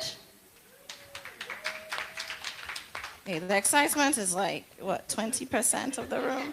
How excited are you? Woo! And we're talking about social media. And truth be told, everything that we've spoken about today, if you do the best of business, you come in here, you thrive, and nobody sees what you do, is there an end to the game? Not really. And we can't do this without the help of social media. So we're talking about engaging and elevating and looking at social media's impact on Ghana's economy. And these gentlemen here, they know how to do it. They have done so much either personally, because I know a lot of them, this is their full-time job, if not all. Your full-time jobs, right? All of you? Yes, what they're doing. And then they can also give you some keys as well, because like we've said pretty much throughout the day, Ghana and Africa are very different when it comes to lots of things. So you may know all the algorithms, you may have all the theory, but you come here and you realize, oh no, it doesn't work, because we're just such a unique people. That's how it is, all right? And I also, where's the lady who asked a question about the dual citizenship? Is she still here? Or she's left? She's here? Okay. So I just wanted to let her know that I'm a dual citizen. After I came of age, somewhere in my 20s, I went for my Ghanaian citizenship. I wasn't born here, wasn't really raised here, came much later. So I can tell you how dual citizens can actively engage and not feel like strangers in Ghana. It's very possible. I can tell you that. So let's get into the conversation. I want this to be very fun, because you guys I feel like I'm not funny enough to talk to you, but I will try. Now, let me start. Woody says, Apioko, make sure you don't start with me, because anytime I'm on a panel with him, I start with him. So let me go to Black Volta, who happens to be my husband's friend. Hello. You came onto the scene a little later than these three. And you have come and you've taken the space by storm. I don't know anybody who doesn't want to do anything in the entertainment and lifestyle space who is not checking out the Black Volta pages. How have you done it? And from what you gather, how has what you do, and then also with the work, of course, I know you all work together in one way, shape, or form, the work that you do with your counterparts in the space, how's what you've done and what you do impacted Ghana's economy? Okay, so good afternoon, good evening, ladies and gentlemen, and thank you so much for the Guba Foundation for giving us this opportunity to speak to the diaspora community. My name is Joseph Ajay, founder, creative director of Black Volta, which is a social media entertainment platform and a media firm dedicated to entertainment and lifestyle within Ghana and in Africa. Essentially, although the platform has been in existence for about 24 months, personally, I've been in the entertainment and lifestyle space for almost 15 years plus. So Black Volta, starting off Black Volta wasn't necessarily a very new thing to me. It was just that I've been in corporate for almost 11, 12 years, spanning across oil and gas, finance, working with a lot of the multinationals within the world. And I've had a genuine interest for entertainment and lifestyle. But I've looked at it quite differently from how the stereotype is when it comes to nightlife. It's not about partying and drinking and jumping off of tables and all that. It's really about storytelling, and it's about the fact that people are themselves at night. That's what I believe. We get stripped of all these corporate jargons and things like that in the evening, and then we grab drinks and then we tell each other how messed up we all are. So it was really coming from a standpoint of storytelling. And one point in time, I want to use this as an example. If you go on your internet, go on Google right now, and you type in the hot nightlife spots in Accra right now on Google, your first 10 answers will give you places that are no longer in existence right now. So what I realized was there was not a lot of documentation, proper documentation, and people that could give you real-time updates because of how the world was moving. And to travel into all these other countries, when I travel now, I'm looking for a Black voter in the country. So I'm like, okay, with all these 500,000, 600,000 people coming into Ghana every single year, they want access to information. We may not be able to provide everything when it comes to health, education, and all that, but from an entertainment and lifestyle perspective, will be that particular platform. So that's how essentially Black Voter started. I think to answer your next question, within the 24 months, we've partnered with both organizations like Deborah, Kobby, Kyei. We've shot the Grammys with the Guba Foundation. We were official media partners for Afrofuture this year. We've partnered with them for the basketball across Africa. We've shot Afro Nation. We have partnerships with almost all your A-list bars, lounges, hospitality firms within Ghana. We've provided a space where now people want to ascribe to become or creating jobs within the creative economy. People now see it as a job. Influencership has become a particular job, right? The creative space is valued at almost $190 billion worldwide. That's the market cap. In Africa, it's only $3 billion. That's about almost like a very negligible percentage. So if we have the opportunity to lead that within a space in a country where it's thriving, we as Black Voter want to just own that particular space and then drive it forward. Thank you. Brilliant. Thank you. Oh, you can give him a round of applause. You should, actually. Amayal, now you've been in this space since, what, 2008? Or earlier? About 2008, yeah. Yeah, about 2008. Yeah, he's a real OG. That's what we might say. He is a real OG in the space. But you've maintained relevance. And earlier we were talking about sustainability, because again, it's not just blogging, it's not just journalism, it's also a business for you. And you're a great case study for what a digital business can look like sustainably. But how has the terrain changed since you started? And we're in 2025. Where do you see it going? Things have changed very quickly. Exactly. I mean, even for myself, a lot of people I started off with a website, and so a lot of the content I was creating was writing on the blog. And of course, eventually social media came in, and I was also using social media as a tool to now drive traffic to the website. And it's transversed so much that now social media is taking the leading role so much that visits to websites everywhere is reducing because people are comfortable engaging with the content on the platforms and not wanting to leave. And the platforms are making it difficult for people to even leave the platform to go and consume elsewhere. So the platforms are changing, the formats in which the content are being created are also changing. And for me, to be relevant, I've always try to go with the times. When I see something is changing or trending, I try to go in and have my voice and my character within it and then grow with it. And so that's how I've managed to sort of survive or thrive. And also about 7 years ago, I decided to now evolve and have a team. And so when it comes to the thinking behind the content we are creating and what we want to do, it's not just me. And so I'm able to tap into all of those ideas. And then, I'm hoping to launch a new platform beyond Amia TV this year. And again, it's also going to try to create and grow something different that would serve a different purpose in a different time. So I try to always look at what is changing and try to see how I fit in. You span different industries when it comes to projecting different things that people are doing, your clientele. Yes, there's a lifestyle, but you have banks, for example, reaching out to you to post about their new products. You have businessmen and women reaching out to you. How have you been able to position yourself so that that diversity is visible to anyone who might want to work with you?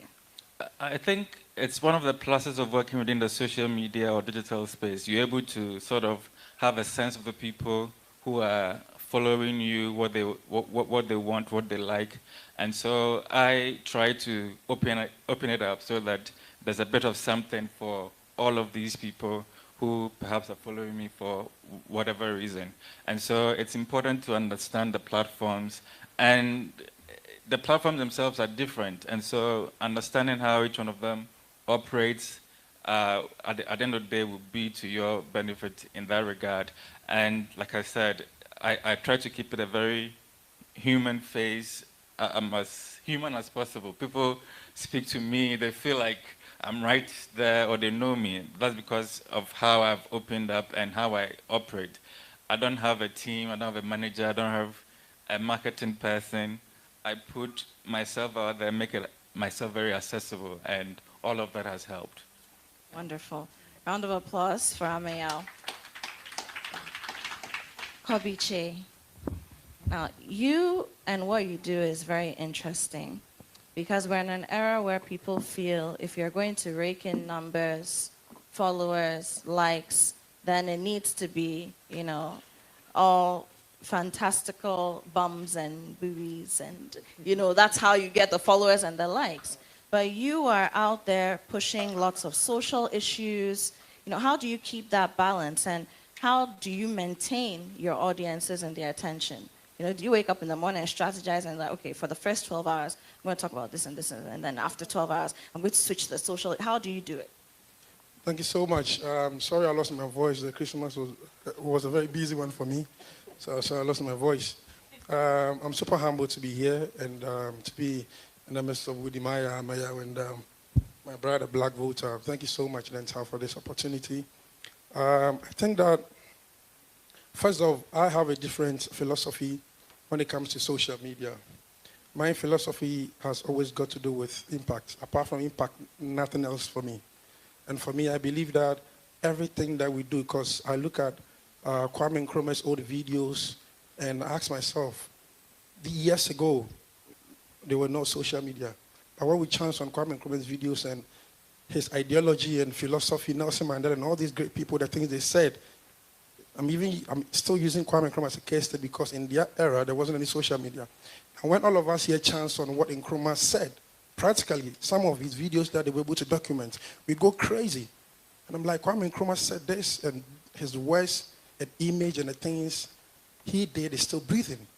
And so I ask myself that, let's all ask ourselves here, how many of you have your social media passwords shared with people? Probably your boyfriend or your girlfriend, I don't know, I doubt. But I'm sure most of us, we don't have our passwords, our social media passwords shared with people. Now, so the point I'm trying to make is that every content that you generate, you put it on social media. When one day Woody is not alive, when I am not alive, when my people are not alive, when all of us here are not alive, the contents that we're able to put together, generations upon generations are going to look at it. And what are you going to ask yourself? What story are they going to say about you? Imagine when Woody is 80 years or 90 years, and Woody goes back to watch some of the videos that he created. I mean, how are you going to feel? You know, like the fulfillment, especially those uplifting content. So whole narrative changed. And I told myself that even though social media is a space where all of us can operate freely, I still have to be conscious about what I put there. And so I understand entertainment is good. I understand lifestyle is good. But then again, Ghana, we have over 30 million population and over. Not everybody who wants to go to the parties.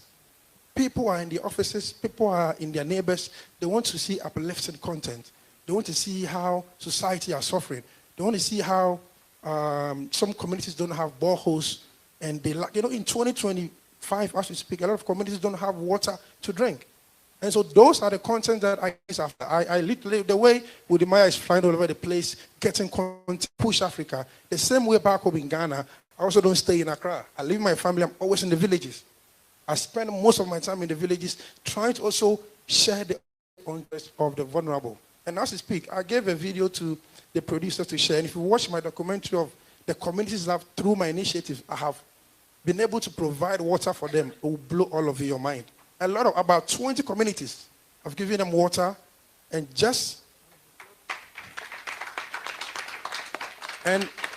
one of my campaigns that I even invited Woody to be on board is the respect for zebra crossing. Because I noticed Ghanaian drivers don't respect zebra. Even right here in front of this building, when I was crossing, drivers were not stopping for me to use the zebra. How many of you faced that? And so it was an initiative that I actually had to bring to life, bring drivers. So when you go on social media right now after here, just type Kobby zebra crossing. Crazy. Like I did advocacy, I went to high school tour, I went to media houses, I invited the Norwegian ambassador, the French embassy, and to climax the whole thing, Norwegian embassy gave me funding to construct zebra crossing for schools in Ghana. And sometimes my friends would tell me, Kobby, you're not out there like a lot of us. No, it's not about the numbers, because guess what? I'm going to use this funny and quote-unquote silly, example. When you see feces, toilets, you see a lot of house flies roving around it. It smells. You sit back and you notice a lot of noise. You go and it smells. But behind, you might think that is a quality. Have you seen nice perfume with flies on it? Because it's quality. So sometimes don't mistake the noise of the quality. Do you understand the picture? Because when you're behind and you see the whole noise, and the house flies all over, you might think that's something, because even when we are here, you hear bam, all of us will turn. Accident. It's not a good thing. So always people will go like, Kobby, your numbers, your social media, you have to post certain things to get the numbers. I said, no. I want something impactful that one day my children will go on the internet and go like, yo, daddy, you did this story in 2024? God bless you. Thank you, Kobby. Woody, yes, finally.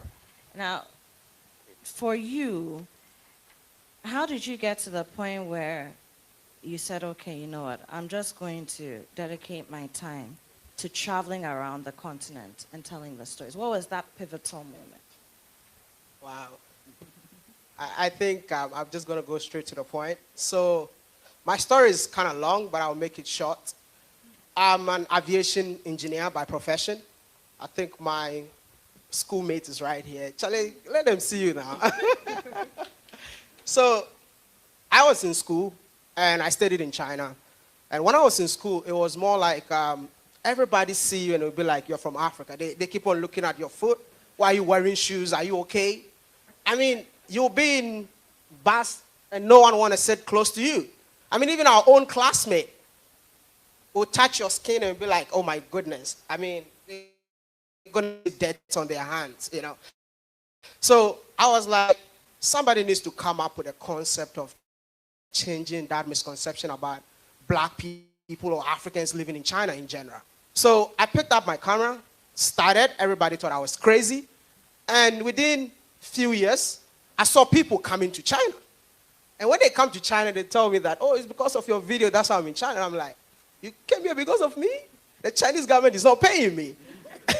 And when I noticed that, I'm like, you know what? I think I can actually make a greater impact on the continent than doing this in China.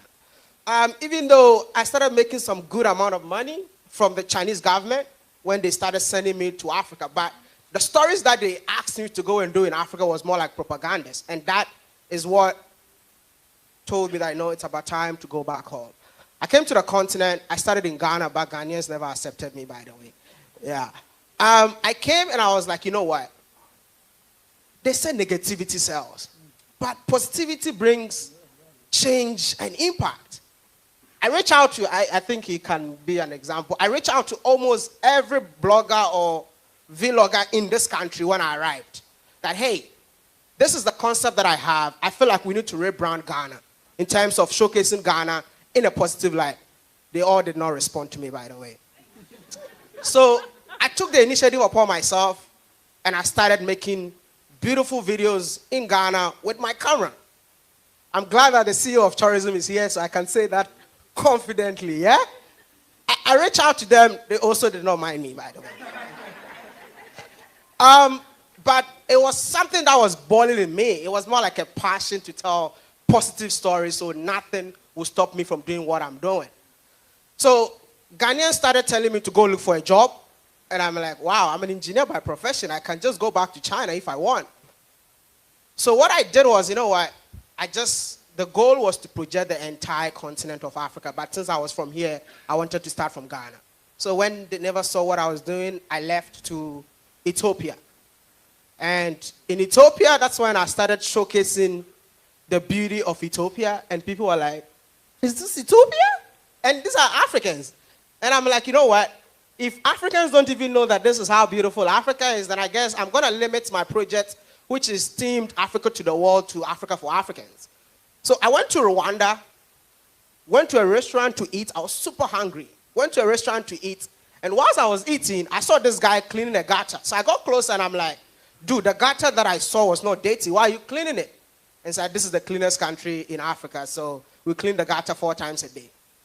I just went back to the restaurant, picked my food, sat in the gutter, and I'm like, this is the craziest thing I've ever done in my whole life.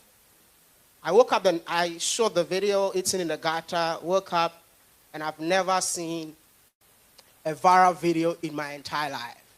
That literally changed my whole life.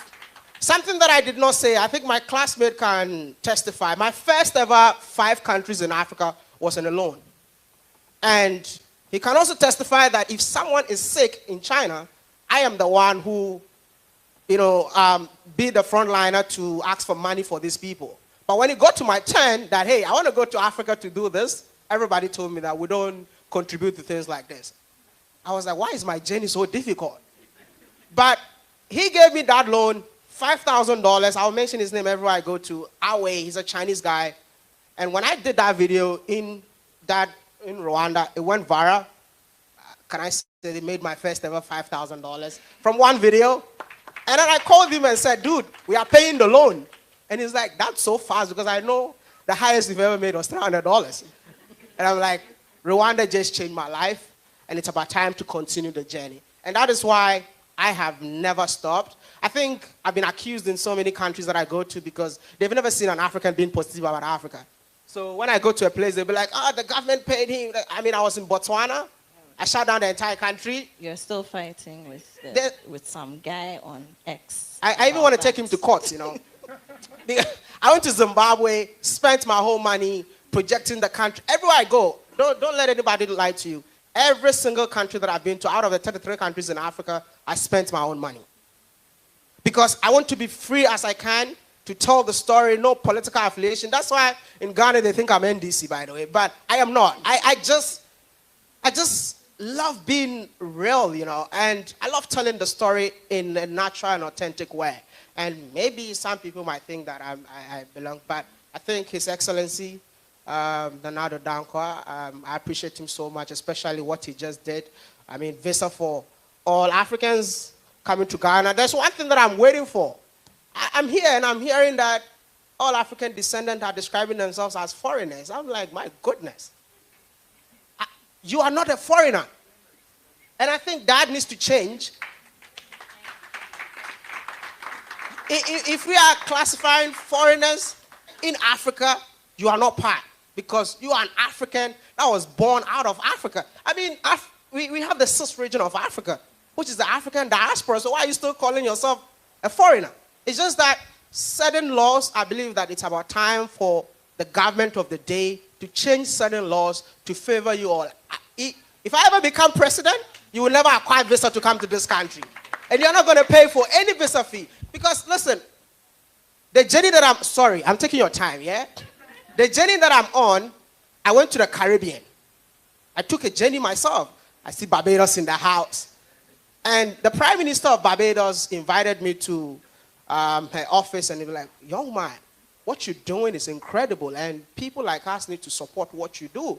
And I'm like, you know what, I don't need that financial support or anything. I just want access to meet my people and tell the story. And that's when I discovered that when you go to the Caribbean, Africa never left. So when you are coming in here, we have to open our arms just to welcome you all back home once again. Thank you. Wode. Let me go back to Joseph, Black Volta. Now, you did something very disruptive, and we've had a lot of disruptors on this stage today when it came to what you decided to do and how you decided to do it, right? What was the main creative risk, in your opinion, that you took? I said, look, this thing, I'm not sure if it's going to work, but I will do it because I believe that there's a possibility, a great possibility that's going to yield the results. What's that one creative risk that you took? I think it may be, thank you for the question, I think it may be as cliche an answer as possible, but it is really down to the passion. What we do at Black Volta as a team, what we've understood is, even though we've done it for 24 months, it still feels like play. Right? So everything that we do, the countries that we go to, the people that we amplify, the artists that we work with, the celebrities that we work with, and every single time, it still feels like play. You understand? It doesn't feel like work. You get me? So I feel like once you have a genuine passion to do something, which necessarily doesn't make you feel like you're actually doing work, it's much easier for you. So right now, let me give you a typical example. We were official media partners for Dirty Rave and Afrofuture. Think about our platform. We would have done it anyway.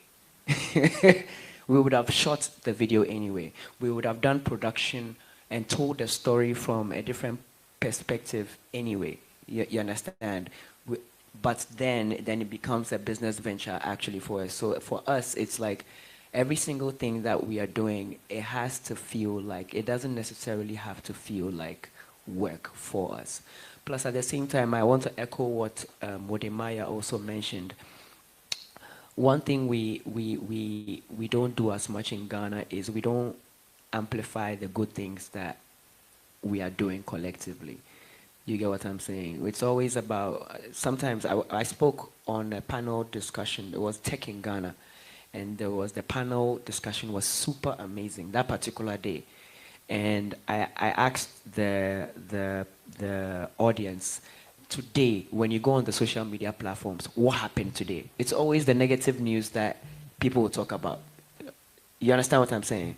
Okay, so, maybe something is trending or something bad, or maybe Akufo-Addo said this, or, okay, what happened today?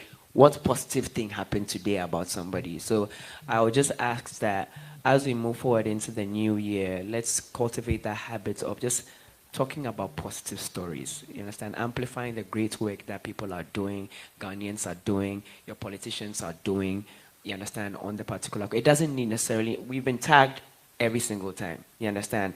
The flyover that was done, anybody that posted the flyover has to wear their jersey. You understand? But there are people outside, there are millions of people outside who are just looking to see, okay, what new thing has Ghana done? How is Ghana moving forward? And if we are the platforms to be able to do that, then we should be able to do that for Ghana. That's what I would say. Thank you. Thank you. We're going into question and answers now. Any questions? Any takers? Okay. Again, thank you for the panel. Thank you for everyone who's a part of the panel. I have an organization here in Ghana, and we actually have an institute in the Volta region. We've invited a few of you there. But what we did in August, we invited social media influencers from Ghana and neighboring countries to come to share about the work we were doing. And one thing that we charged those social media influencers to do is to create almost something like a union. That what you all are doing in Ghana, I'm sure, as you mentioned, Black Volta, you look for the Black Volta wherever you go. Wode, who's your counterpart in other parts of Africa?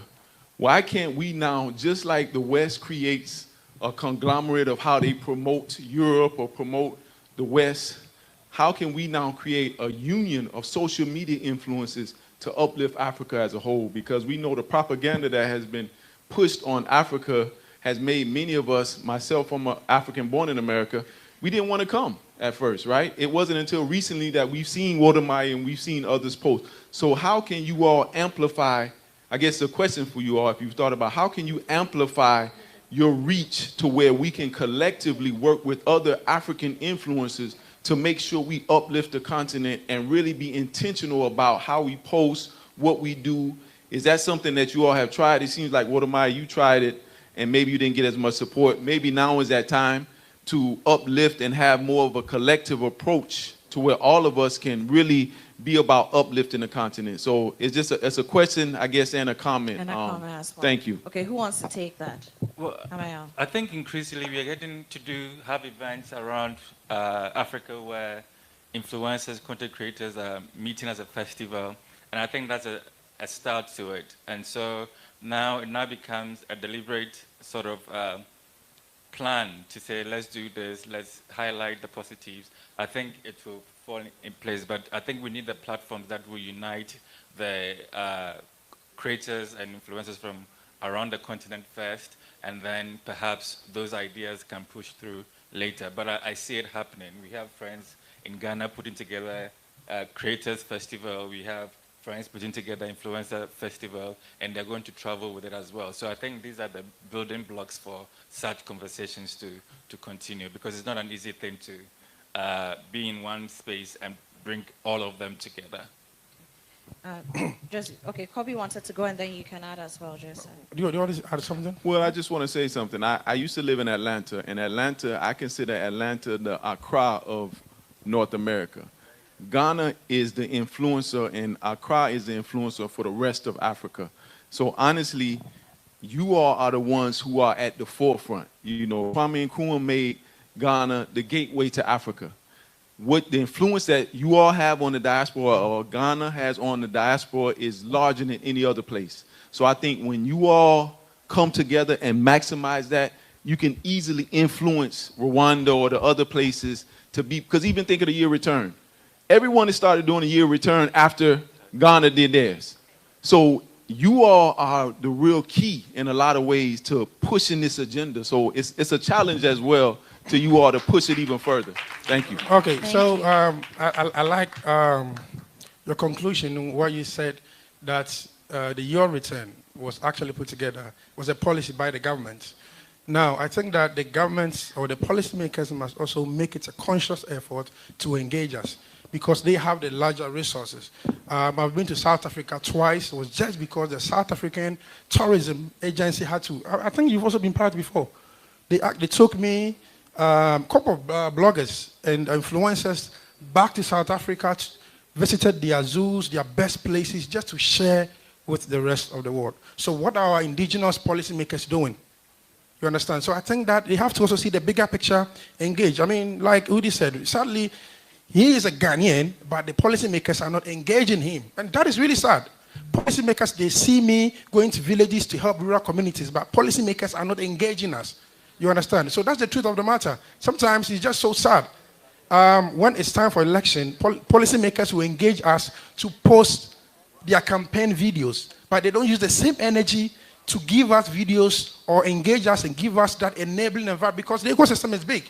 So we need that enabling environment. Imagine I go to a place like Cape Coast, any of the tourism sites. I go there, introduce myself. There should be something that can even give us a direct access to certain places to tell the story. It's always difficult. They are not engaged. I don't remember the last time they even invited influencers. That this is, and every country, if you want to move forward, you have to set an agenda. Right. And the agenda has to be an ecosystem where all of us come together. Everybody is doing their individual stuff, but if it's going to be a bigger picture where the policymakers are going to sit us down to say that this year, 2025, that is the direction we want to drive Ghana, I think it would be beautiful. Thank you. Joseph, you wanted to add something? You should ask. We should go. Okay, so let's do all the questions and then we'll take the answers. Please keep them very brief. All right. Very impressed with what you all have been doing, and obviously starting off, a lot of you are doing the work by yourselves. You know, we have these ideas, we do it by ourselves. I'm just curious for each of you, how long did it take before you actually started seeing momentum in the work you were doing, and what kept you going without giving up? Thank you. Next question. Hi guys, I love all your work. Wodemaya, I'm so proud of you. I remember when you started from China and where you are now. I was like, I know I've seen you before, but anyways, great work. I have a real estate startup. We create software for property management in residential communities, and one of the challenges that we've had is even marketing on these platforms, finding the right companies to advertise our work, working with influencers. I wanted to know, what advice do you have for startup companies that are looking to get their products out there, and even for the influencers, what advice do you have for us in approaching you, and knowing even how to work with you guys and negotiate prices with you guys? So. Thank you. Next one. Hello, my name is Melody. I'm also a content creator. So I guess I want to ask, what is advice that you can give to people who are wanting to relocate to Ghana or Africa as a whole, and they also want to do content? And how do you surpass like a lot of challenges that you've gone through while creating content? Thank you. Hi, good evening. My name is Stephen from Gen Ghana. I want to ask a question, also contribute something. As Kobby said about generational thinking and how do we get people to continue with this work. You know, what I'm seeing is the skills gap that we have. How are we guys going to work collectively in a freelance space? I want to share this data with everybody here. You know, the freelance economy is worth about $1.5 trillion worldwide, okay? And approximately about 77 million freelancers are currently operating in Europe, India, US, North America. That's like accounting for half of the global market. If you look at the data that I even have here, you know, you can see the UK and other countries. You can't find Africa, all right, within the numbers. That tells us that we're short of skills in this industry that you guys are pursuing, all right? And how are you guys going to work, whether with government, private sector, with academia, to bring the next generation of what the content creators, people that you're also going to be hiring to help advance this industry? Because you know that there's a lot of job opportunity, economic growth opportunity in there. So if you can share your thoughts on how we can all work collectively to be able to advance this very well. Thank you. All right, thank you. Hello. Oh, Miss Anna is, yeah. Oh. Hello. My name is Ben Ananisha. I work with the Ghana Tourism Authority. Mine is not a question, more like a comment, because two remarks that I've heard align with my thinking already. So I know that we are in a good place at the right time. Woody said you tried to reach out to us. Many times. That was about myself a very long time ago. When was this? Do you remember when it was? Listen, I even give them proposal. But do you Listen, remember when it of was? course, I mean, see. When No, was I'm this? What asking, year? I'm asking because there are also, you know, the Ghana Tourism Authority and other government agencies, they also have change of leadership, change of faces and all that. So I'm asking because I want to know. I started traveling within the year 2016, 2015. Okay, fair. I went to the office myself. And okay, let's forget about even No, going it's there. okay. Oh, you want us to go into details? More of a, I think. So Woody, it's fine. Let me. Woody, I'm not I denying think what you're he's- saying. But you see, I was the marketing manager in 2016. I don't remember meeting you. And Mr. Ajima, I was not there till 2017. But institutions it's a continuum. So whatever decisions that were taken before, fine. I mean, but you notice that we appreciate what you do. I think we gave you an award or something around last year or something like that. And that is to show that we didn't give you, there was no check attached to the award, if that's what you're looking at. You know, but we certainly appreciate the impact of what we do. And like you said, we can certainly work together very well to push even domestic tourism. And some of the things you are talking about, we are eager to collaborate on that. The Prime Minister of Barbados is my friend. And she actually, you know, when you were there, she was very impressed with your work. And you said Zimbabwe and South Africa, certainly we can do that. But you see, you also don't want a situation where it's like the authenticity of what you say requires that you are giving some space to express yourself without constraints. Sometimes, if your things are too curated, it begins to look like another propaganda or another marketing campaign. But knowing that your kind of mindset and your commitment to positive Africa and Ghana, I'm sure we can give you free reign and you still do what everybody wants to do. So we need to talk. We're just starting the year and we'll see how things go. Thank you very much. Thank you. Final question, submission. Greetings, everyone. I am Jackie, aka Mama Ajwa. I'm number 60 of the 524 African diasporans who received their citizenship in November. I'm very proud about that. I actually flew in at 4:30 this morning. That's why I've got my shades on. But what I'm going to say, Wode, you spoke about foreigners. I do not class myself as a foreigner. We are given that title. That's how I see it. Because when you go to Cape Coast and all the attractions, it's Ghanaians and foreigners. What did the first president of Ghana say? I am not African because? I was born in Africa. I'm African because? Africa is one in me. Thank you very much. Thank you. All right, so let's do the questions or get our answers to the questions. The first one was, how long did it take? I mean, any of you can take this. Did it take before you started seeing the momentum for what you do, and how you keep it, right? Okay, I'll probably take that because when I started, it was very early, and I myself wasn't sure what it could turn into. But I believed in it, especially because of the feedback I was getting. I mean, when I started, I was also doing editing for Ghana Web, and so at least at the end of the month, I had some salary come through.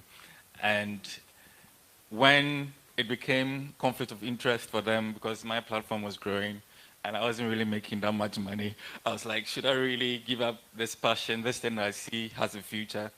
And it was still unclear what the future was going to be like. But I think I took that bold decision and decided to go at it my way. And to see the space, the landscape change so rapidly and be able to grow with it, because I remember the first time, actually just a week after I left Ghana Web, and then Google sent me an email that they've canceled my AdSense. I was like, how am I going to make money? But then I consistently stayed positive, started building on past relationships. If I've done something for you for free now, I would charge a token. And so people would understand it was a business, to a point now where the ecosystem itself was allowing people to do adverts online because digital is a cool thing now. It wasn't the case before. Everything was traditional media that was getting it. And I'm happy that I was able to make a case for myself and for others who now came into the space, that it was a space that could yield results. And for me, that moment of not knowing was because the platforms themselves were evolving so fast and we're not sure. It's going to be the challenge of getting attention for what you're doing and for it to grow, because now there's so much happening on these platforms. So the difficulty is going to be how to differentiate yourself and to engage. And we have a good example of Black Voter, for instance. They came and they were like, we're the nightlife people. If anything was happening in that scene, you have to come to us. Of course, there were people also doing it, but they perhaps didn't have the same intention and strategy as they had. And they've evolved and are now making a mark. So in terms of timelines, for some people, they get lucky quicker. And so before you know it, you are something you didn't prepare for. But for some people, you have to really go through it. And that also allows you to develop and master the craft in one way or the other. Yeah. So what's your advice for startups? That's the question. And how to engage influencers like yourselves? What kinds of negotiations should we have in mind when we approach you to do business with you and whatnot? Who wants to take this one? Yeah. Okay. I mean, I think people, once you're a startup, once you have a business going on, I think it's good to get into social media, have your own presence on the various platforms, and understand how you can use those various platforms to promote your business. And also, when it comes to engaging with people, find out who you think has the audience that can sort of promote what you're doing and collaborate with the person. We deal differently. I sort of have a general rate card that I give to people for them to look at it and see what they want out of what I offer. And then we discuss maybe in terms of how we do it, or even what kind of money we can take and all of that. I'm even now building up to taking commissions and all of that. So you have to, on that level, but I think it's important that you have your presence on social media and use it. I mean, there are tools that can amplify your reach and target also. And I think that's what makes that space quite unique from traditional media. I think I'll add on to that. If I think the person who asked the question was saying she's a content creator and was. That's the next question. Oh, that's the next question. Okay. Yeah, this one is for the lady who is she's into e-commerce, right? Marketing, and right. Yes, and so she's wondering how, seeing as the space is very critical to putting word out there, marketing and PR wise, she could work with people like. Okay, so I'll just add on to that to say you also need to identify what kind of media platforms you actually work with. Not every influencer, not every platform may necessarily speak to what you're selling. You understand? If you're selling homes to diaspora community who are coming into the country, it will be much easier probably to work with a Black voter than a Kobby. You get what I'm saying? So you need to identify what the actual platforms also offer in terms of what they particularly do before you actually reach out to them. And you should also understand that this play on numbers, the numbers that people actually have, not be a measure of how you should actually market your particular stuff. You get what I'm saying? We have across on our Instagram, we are currently at about 270,000 followers, but 88% of that is full diaspora. It's a full diaspora community. You understand? When we post an event that people should go to, we have more diaspora people going to the actual event than the locals, right? So also asking these kinds of, in terms of social media, is also very important in terms of marketing and amplification of whatever product they have. Thank you. The next question was for the lady who is a content creator, and she's wondering if content creators want to relocate here, then how should they go about it, entering the space? And so Woody, we'll get on to you. I think you need to share your journey with us. In terms of, I believe that a lot of people make so many mistakes when it comes to content creation. Content creation is all about your surroundings. So if you are relocating to Ghana, why don't you share your story? So your video will inspire, and when your video inspires, that's impact, and that impact becomes an income at the end of the day. So the most important thing is stay as authentic as you can, because that is the way to go. Yeah. Thank you. The next one is about the freelance economy and the skill to work with government and academia. Hello.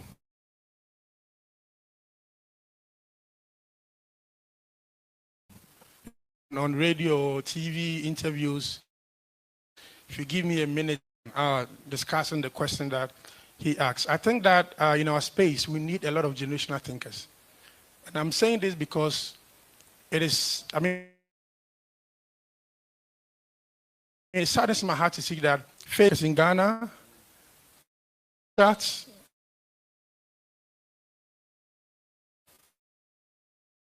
YouTube, on all these platforms, and our leaders and who is in charge are not actually having a meeting, like a sort of a solid meeting with them, for them to know our values and our cultures and what we have to do here and what we do not have to do. Because guess what? Our values in Ghana is different from the values in Europe. So let's say, for instance, when Instagram or Facebook is coming to Ghana, I need our leaders to actually have a meeting with them to tell them that, look, Ghana, Africa, our narrative, our culture, and our values are different. We need to actually amplify the people who are doing positive things. We need to amplify the people who are doing things that are uplifting. But you go on social media, those who are messing up and fooling are being verified. Those who are fooling are getting the trends. And someone in my village, Aguna Diakwa, who has come up with something like an architect doing something impactful, we don't see them trend. But I'm not going to cut you short, but I think it's the people. No. No. My point. I understand what you're saying. My point is that when you are signing up, they ask you of your age. So we have to know that if you are in Ghana and you are posting certain things, they are the originators. They are supposed to uplift those who are doing something good. I think when it comes to content, it's all about the consumers. The consumers, let me, like in Ghana, for instance. The back door. Who is behind the back door? See, I think there should be an education about all this. I wish I had lots of time. But what I'm just saying is that it's the consumers. The consumers like foolish things. Let me just put it that way. I'm so sorry. But when you see people doing great stuff, I mean, I focus more on certain positivity. But listen, when it gets so hard to get the numbers, right? But talk about, oh, I've been arrested in Uganda. Oh my goodness, I woke up 1 million views. You know, like I think the consumers are looking for, they've tuned their mind in terms of looking for something negative, to the extent that even when you preach about the positivity, it gets swallowed at the end. So my question is that I created the app Facebook, and I am in Ghana. It is being operated in Ghana. Back end. Don't you think that I have the right to actually monitor some of these things? Even though we want to blame the consumers. What you're saying about the consumers is fact. It's raw fact. But I believe that. But I also want to tell you that. Because I'm saying that you are from China. No, I need my money. As a platform creator, as someone who created the platform, I need that money. Hang on. So our policy, no. Listen. Look, as we speak, US is fighting with TikTok. Gentlemen. US is fighting with TikTok, true or false? Why are they fighting them? Because of certain things. You are from China. No, I can explain that to you. I'm coming. Because, let me tell you, because in China, everything that belongs to the US is banned. Do you know that? Yes. You can't use YouTube, Facebook, Twitter, anything that is owned by America is banned in China.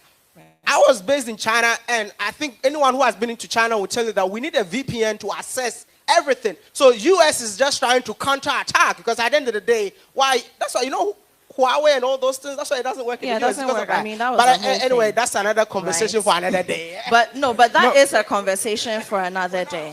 It is a conversation for another day. So maybe for us to truly I think I have to land. Then we also need to have or create our platforms, because that gives us our voice, all of those things. Yes, so that's why I said I really wanted to land.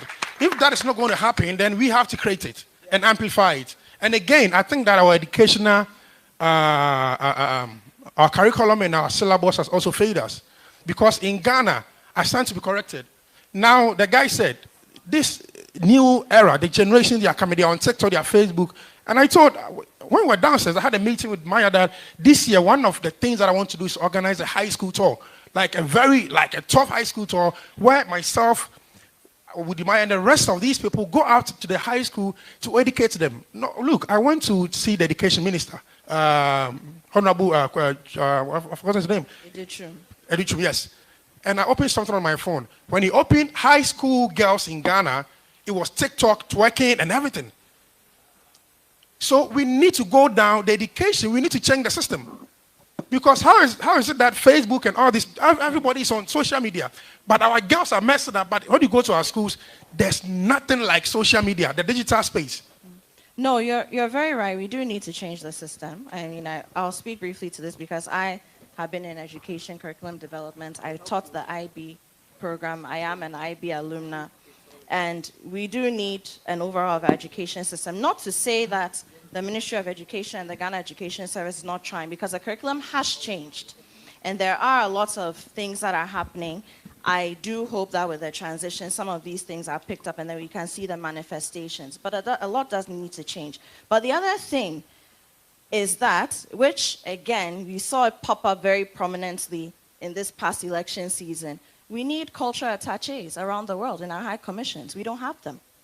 And so everything that people in culture are doing it on your own, right? If we have cultural attaches or we have an official culture desk, Ministry of Foreign Affairs, pushing some of these agendas, then your cultural attaché in Washington or New York can have a conversation with Facebook and say, hey, you know what, X, Y, Z. So some of these things is not necessarily the GTA's fault or, the agencies. No, but you believe it's possible we can have a conversation with Facebook, right? No, it is possible. Yes, it is possible. No, but again, it is possible. Are we still? It is possible. Is it still an encumbered phrase?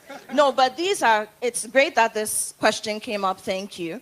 But these are things that we need to be talking about. And I would like to see maybe influencers, bloggers, people in your space get together, go and pay a courtesy call on the president-elect, and then put some of these things to him and the government, that's coming in. At least if you look at the 120-day plan, some of the things we've discussed will fall in there. And I think if you're timely about it and you put it out there, we just may see some progress there. Let's not let it end here, because that's also part of the problem. A lot of us who are in the creative space, we don't like to engage policymakers. We don't. We're very frustrated by some of the things we've experienced, and so because of that, we don't even see when progress is being made or recognize that we've got to the point where we have enough of a voice to go and pitch. So let's do that. Come together, go and make a pitch. You never know where it may take you.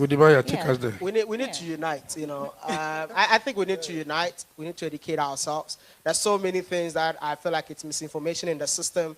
I took a whole year just to study social media. So there's so many things that they're talking about. Even the kind of content that you upload, the money that you make on it. That's why I don't really value entertainment content, because at the end of the day, it's the least amount of money to make. So people need to be educated about how all these things work. And trust me, one day they will understand the positive impact of Kobby. Thank you.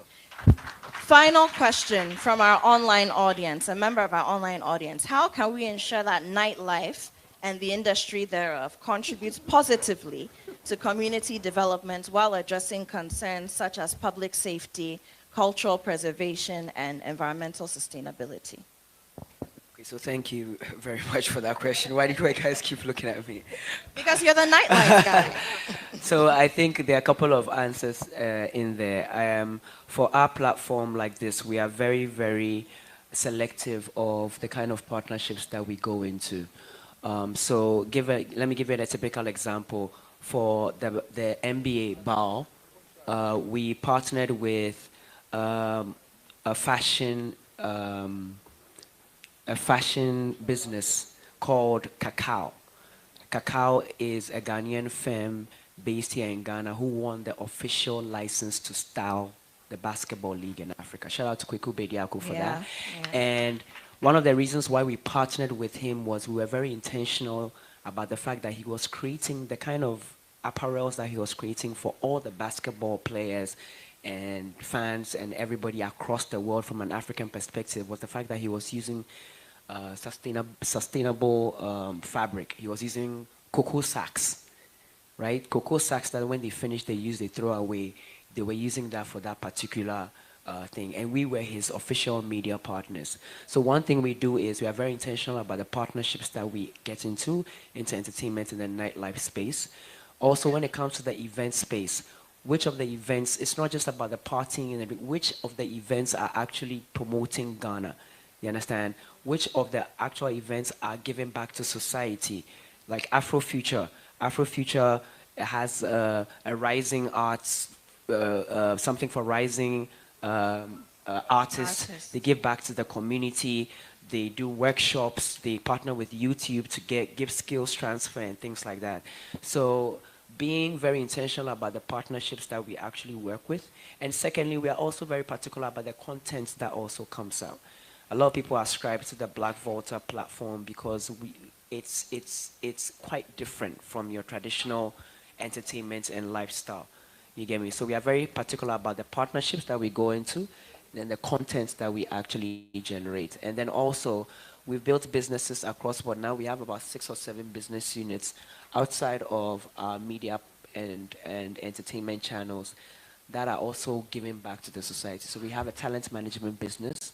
We have a podcast called the Black Water Nightlife Podcast, which is the only nightlife podcast in Africa. Just talking about... Round of applause for that. And then we've also much recently launched the Black Water card in partnership with Visa. So it's also something that we are also doing. Wonderful. Thank you. Gentlemen, final words in 20 seconds each. 20 seconds. Let me give mine. I want a lot more Ghanaians to understand and cut the stereotype around people that work within the creative space. It's, in terms of money, let's just forget about money. It's about a $3 billion industry in Africa. Let's see it as something that we want to get into. We need more lawyers, more accountants, more people in strategy, people, and as Kobby said, we need more generational thinkers within the creative industry to make this thing thrive. So I would implore you guys and everybody that's in the diaspora coming back into Ghana to come and set up business or do things like that. Please, let's also invest. You understand? Invest your time, your knowledge, your advice into the creative economy so that we can move this forward. Thank you. Thank you. Ameyal, 20 seconds, please. I would say that there's a lot of power and potential in social media, and so we should learn how to use it properly and benefit from it. Thank you. Thank you. All right, so my words would be that there's a lot of avenues and disciplines. You know, people want to go into entertainment blogging, quite a number of them, but there are a lot of niche that you can actually take opportunity of. You can go into health blogging, you can go into agri blogging. You know, there's a lot of avenues out there. Let's not just look at, you know, the fancy parts of we trending all over the place. But I mean, there are a lot of niche that you can actually capitalize. Don't please go and sit home and depend on the government. There are a lot of opportunities out there. And again, if you are from the diaspora and you are coming back home and you need a place to visit where communities that you want to build potable water for them, give them school uniform, books, I have the database. Just connect with me and we can make impact in Ghana. God bless you. Thank you. God bless you. My 20 seconds, I just want to call my sister. If we all can, just be on our feet to give a round of applause to Dentaa for organizing such a beautiful event.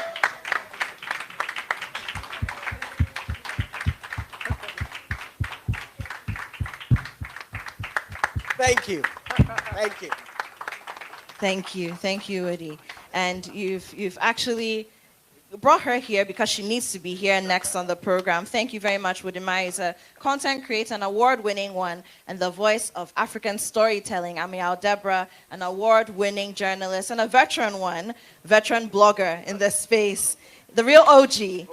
Kobby, he's an award-winning blogger as well, doing very great things. And Joseph Ejay, founder and creative director of Black Volta, who's made a name with his team in 24 months. That's a big deal. Let's not lose sight of that. Thank you, gentlemen. Thank you so much. So thank you to the panel. You can sit down. I'll just quickly do a quick speech. But to everybody that stayed, I know it's been a long day, from 9 till 5. And we run over time because the conversation was getting hot and steamy. But in essence, we put this event on for you. To make sure that, look, when you are coming back home, you know that there are processes in which you can do things.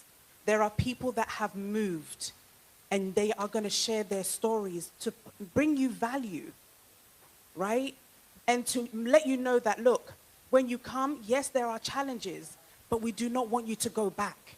And that's why we bring the government institutions here, so they can also hear what you are going through, right? So that the systems can change. The more of us diasporans that come in, the better. Do not feel like you are an outsider. No, you are not a foreigner. This is your home. This is your soil. And we will keep doing this event to make sure that you feel welcomed, to make sure that you know that there's GRA, this is what they do. There is Land Commission, this is what they do. There are social media bloggers who are promoting Africa. Sometimes, you know, some of us feel like, oh, we don't get posted on some of these social media because we're doing positive stuff. And yeah, you do see a lot of Botox and all of these things that are out there. But honestly, let's show the positive. This will encourage people to come back home. The opportunities are immense. There's so many. The Western world is done. I'm telling you, there's nothing there. There is nothing there. Bring your skills back. Honestly, I get very passionate, I get very emotional about it because I feel like we need to do this. We need to be championing the diaspora all the time. And that's why we set up the network. We didn't set up the network just to set up a network, but to help you. Please do the right thing. Come to us. Don't come when it's gone bad. Don't come when it's gone bad. We will tell you the right places to go because we have vetted the people that we work with. So please, please, please do not get discouraged. Do not get discouraged. Look, when we go to the UK, we adapt to the UK. So why can't you adapt when you come here? You have to adapt. When you go to Canada and it's freezing, you wear jackets. You do what they do. So please, please, please, let's promote positive. There's already people that are promoting the negative about Africa. Let's promote the positive on Africa. This is all we have. Our children are looking up to us. Our children are looking up to us. Let's name our children African names. Let's let them wear African print. It's important for us to leave a legacy.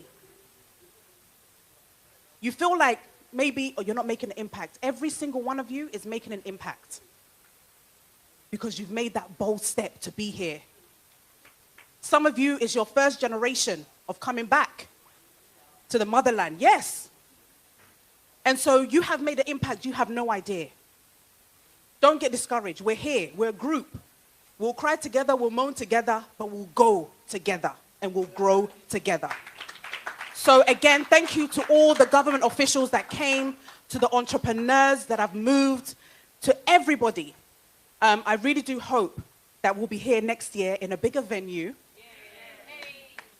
in a bigger venue, and just basically create the opportunities for you. God bless you all. Thank you to our sponsors that have made it possible, to GIPC, to Spotlight Homes, to everyone, everybody. Now, lastly, I have this amazing artist who did a live painting whilst we were doing the conversation. Manaf, please give him a round of applause. Manaf did this whilst Wademaya was speaking. So Wademaya will have a presentation for you. Oh, wow. That one look fresher than me.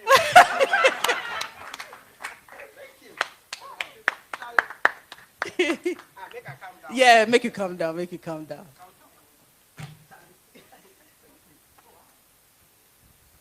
We have talent here. We have talent here. We want to make sure that we showcase our talent. So thank you so much, Manaf. Thank you.